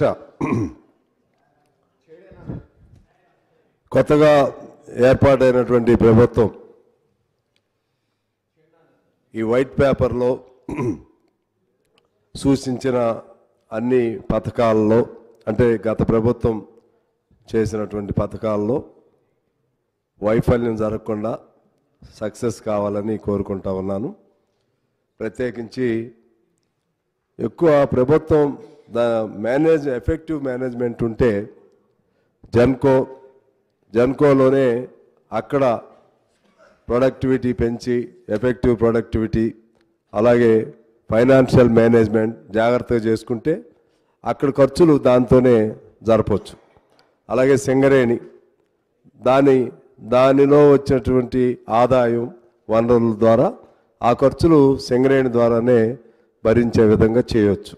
అట్లా జాగ్రత్త చేస్తే ప్రభుత్వం పైన భారం పడకుండా వారు చెప్పినటువంటి 200 యూనిట్ విద్యుత్ కానీ లేకపోతే ఇతర అనేక హామీలు ఉన్నాయి. ఆ మేరకు ఎక్కడ ఏ కార్పొరేషన్ అయినా ఏ సంస్థ అయినా దాన్ని జాగ్రత్తగా నడిపే విధంగా ప్లాన్ చేసుకుంటే అది సక్సెస్ అవుతుందని ఆశిస్తూ సక్సెస్ అవ్వాలని కోరుకుంటా ఉన్నాను. ఆ క్రమంలోనే జెన్కో సంబంధించి ఒక కార్మికుల్లో ఉద్యోగస్తుల్లో ఒక అభద్రతా భావం వచ్చింది. అప్పుడు ఉన్నటువంటి మేనేజ్మెంటు కొంతమందిని ఏదో వాళ్ళు స్ట్రైక్ చేయబోయారనో లేకపోతే ఏదో అడగబోయారనో ఉద్దేశంతో డిమోట్ చేశారు. ఎస్సీ ర్యాంక్ వాళ్ళని డిఈలుగా, డిఈ ర్యాంక్ వాళ్ళని ఏడీలుగా డిమోట్ చేశారు. మంత్రి గారిని కోరుతున్నాను కొద్దిగా ఆ సమస్య పైన దృష్టి సారించి వాళ్ళల్లో భద్రతాభావం పెంచాలని చెప్పి కోరుతా ఉన్నాను. అదేవిధంగా సింగరేణికి సంబంధించినటువంటి అందులోని భాగంగా జెన్కో ఆర్టిజన్స్ ఉన్నారు. వాళ్ళది కూడా ఫేజ్డ్ మేనర్గా ఎలాగైనా సరే దాన్ని కూడా రెగ్యులర్ అయ్యే విధంగా చేస్తే వాళ్ళలో ఒక కాన్ఫిడెన్స్ లెవెల్స్ డెవలప్ అవడం ద్వారా వాళ్ళు కూడా ఉత్పత్తిలో భాగస్వాములు అవుతారు. అలాగే ఇంతకుముందు నేను కోరిన పద్ధతుల్లో మా సింగరేణిలో సొంత ఇల్లుది ఒకటి మరి మీరేం పెట్టాల్సిన అవసరం ఉండదు, సింగరేణికి ద్వారానే చేయించవచ్చు. ఏదున్నా కూడా అక్కడ ప్లాన్ ఆ విధంగా చేసి ఇప్పుడు ఇవన్నీ చేస్తే మీరు ఈ సూచించిన పథకాల్లో విజయవంతం అవ్వాలని అవుతారని ఆశిస్తూ నమస్కారం. డిప్యూటీ సీఎం గారు. సార్, ఆనరబుల్ ఎమ్మెల్యే గారు అక్బరుద్దీన్ గారు మాట్లాడుతూ 78,553 sir date as on 31st March 2023 sir accumulated losses of DISCOMs, a debt of rupees 81,516 crores on 31st of October sir. ఇది మార్చ్ది, ఇది అక్టోబర్ది. ఫైనాన్స్ డిపార్ట్మెంట్ వారికి సంబంధించి they have calculated on 1/12/2023 sir. So ఈ statistics అంతా కూడా సరి అయినవే, కానీ డేట్స్కు సంబంధించి మార్చిలో 78,000 ఉంటే అదే అక్టోబర్కి వచ్చే వరకు 81,000 ఉందని రికార్డ్స్ కరెక్ట్ చేయడానికి నేను చెప్తా ఉన్నాను అధ్యక్ష. దీంట్లో ఎక్కడ కూడా పొరపాటు లేదు, స్పష్టంగా ఉంది. ఈరోజు దాన్ని కూడా చూసుకొని మీరు ముందాలని రికార్డ్ సెట్ చేయాలని కోరుతా ఉన్నాను, వారికి కూడా పంపిస్తామని సార్. ఈరోజు డేట్ మెన్షన్ చేసి స్పెసిఫిక్గా కూడా మెన్షన్ చేయడం జరిగింది. I will try to provide records to honourable member. Deputy CM గారు. డిప్యూటీ సీఎం గారు.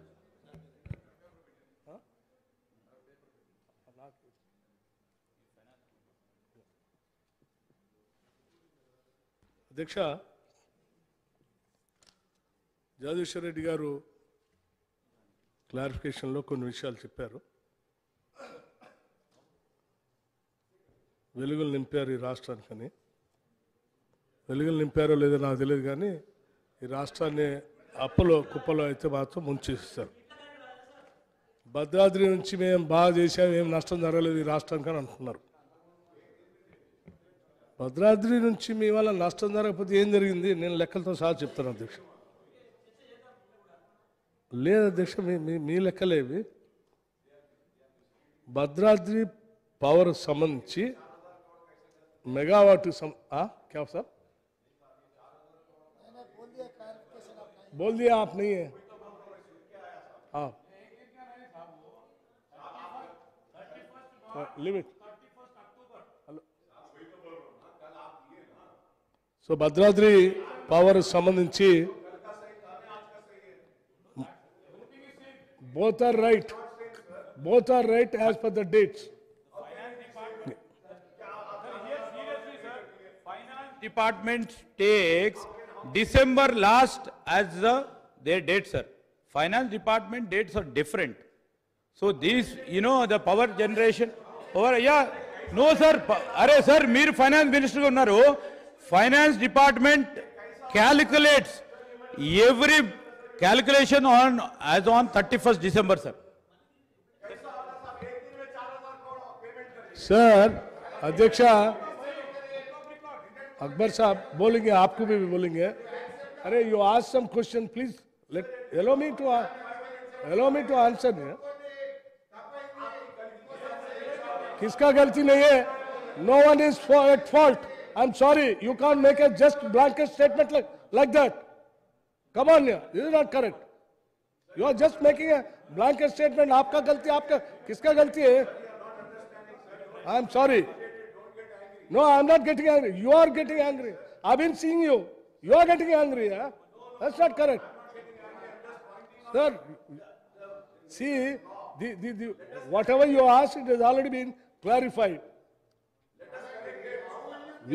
That's what he has corrected also. That's what is corrected. I am trying to make the House to understand what is the loss which we have faced this entire 1 decade, which you don't want this to go out. Deputy CM garu. अध्यक्ष ठीक है, ठीक. हाँ है.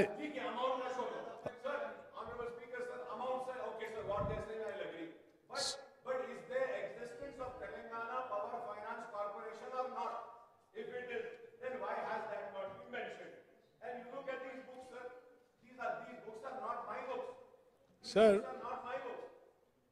dates are not mentioned in the book. Sir, you should have mentioned the date. Huh? You should have mentioned the date. We are taking into account October. We are taking into account December. Akbaruddin garu, Akbar sir. మీరు ఎవరిని మాట్లాడినారా? అక్బర్ సాబ్, ఇది ఎక్కడ ఇది? अकबर साहब mic जवाब दे తీసుకొని रहे हैं మాట్లాడుతున్నా నేను. डिप्टी सीएम साहब जवाब दे रहे हैं. डिप्टी सीएम साहब जवाब दे रहे हैं. దయచేసి ప్రధాన ప్రతిపక్ష పార్టీ సంబంధించిన సభ్యులు, దానికి సంబంధించి వత్తాలు పలికేటువంటి వారు ఇద్దరు కలిసి ఈ రాష్ట్ర అప్పుల కుప్పలో ఉన్నటువంటి ఈ వాస్తవాన్ని బయటికి పోనీయకుండా చేయటం కోసం చేస్తున్న ప్రయత్నాలనే కనిపిస్తుంది తప్ప ఇది వేరే ఏం లేదు. ఆల్రెడీ ఒకసారి క్లారిఫై చేసి చెప్తూనే ఉండే. అధ్యక్ష, భద్రాద్రి పవర్ సంబంధించి నష్టం జరగలేదన్న నేను చెప్తాను. భద్రాద్రి పవర్ సంబంధించి 675 కోట్ల నుంచి 9.74 కోట్లకి ఆలస్యం వల్ల దాని రేటు పెరిగింది. అలాగే దాని ఎస్కలేషన్ వల్ల మనం లెక్కేస్తే దాదాపు 30 సంవత్సరాలుగా 10,740 కోట్లు ఈ రాష్ట్రం మీద భారం పడిపోతుంది. ఇది వాస్తవం. 10,000 కోట్లు అనేది చిన్న అంశం కాదు అధ్యక్షజీ. అట్లాగే యాదాద్రి వల్ల కూడా మాకు నష్టం లేదు, బ్రహ్మాండ. అరే మీరు చెప్పిందే మళ్ళీ మీరు చెప్పిందే నేను చెప్తా ఉన్నాను. మీరు మళ్ళీ ఎందుకు గెలికారు? అది మీరు డైవర్ట్ చేయడం కోసం ట్రై చేస్తారు. అట్లాగే అధ్యక్ష, యాదాద్రి వల్ల నష్టం ఏం లేదన్నారు. ట్రాన్స్పోర్టేషన్ వల్ల, యాదాద్రి వల్ల కాస్ట్ హైక్ పెరగటం వల్ల దాదాపు 33,570 కోట్లు అదనంగా భారం పడింది. అధ్యక్ష, అరే you have to allow me to answer every member.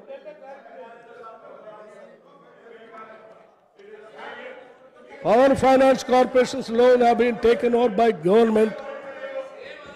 Therefore, these are reflected in finance.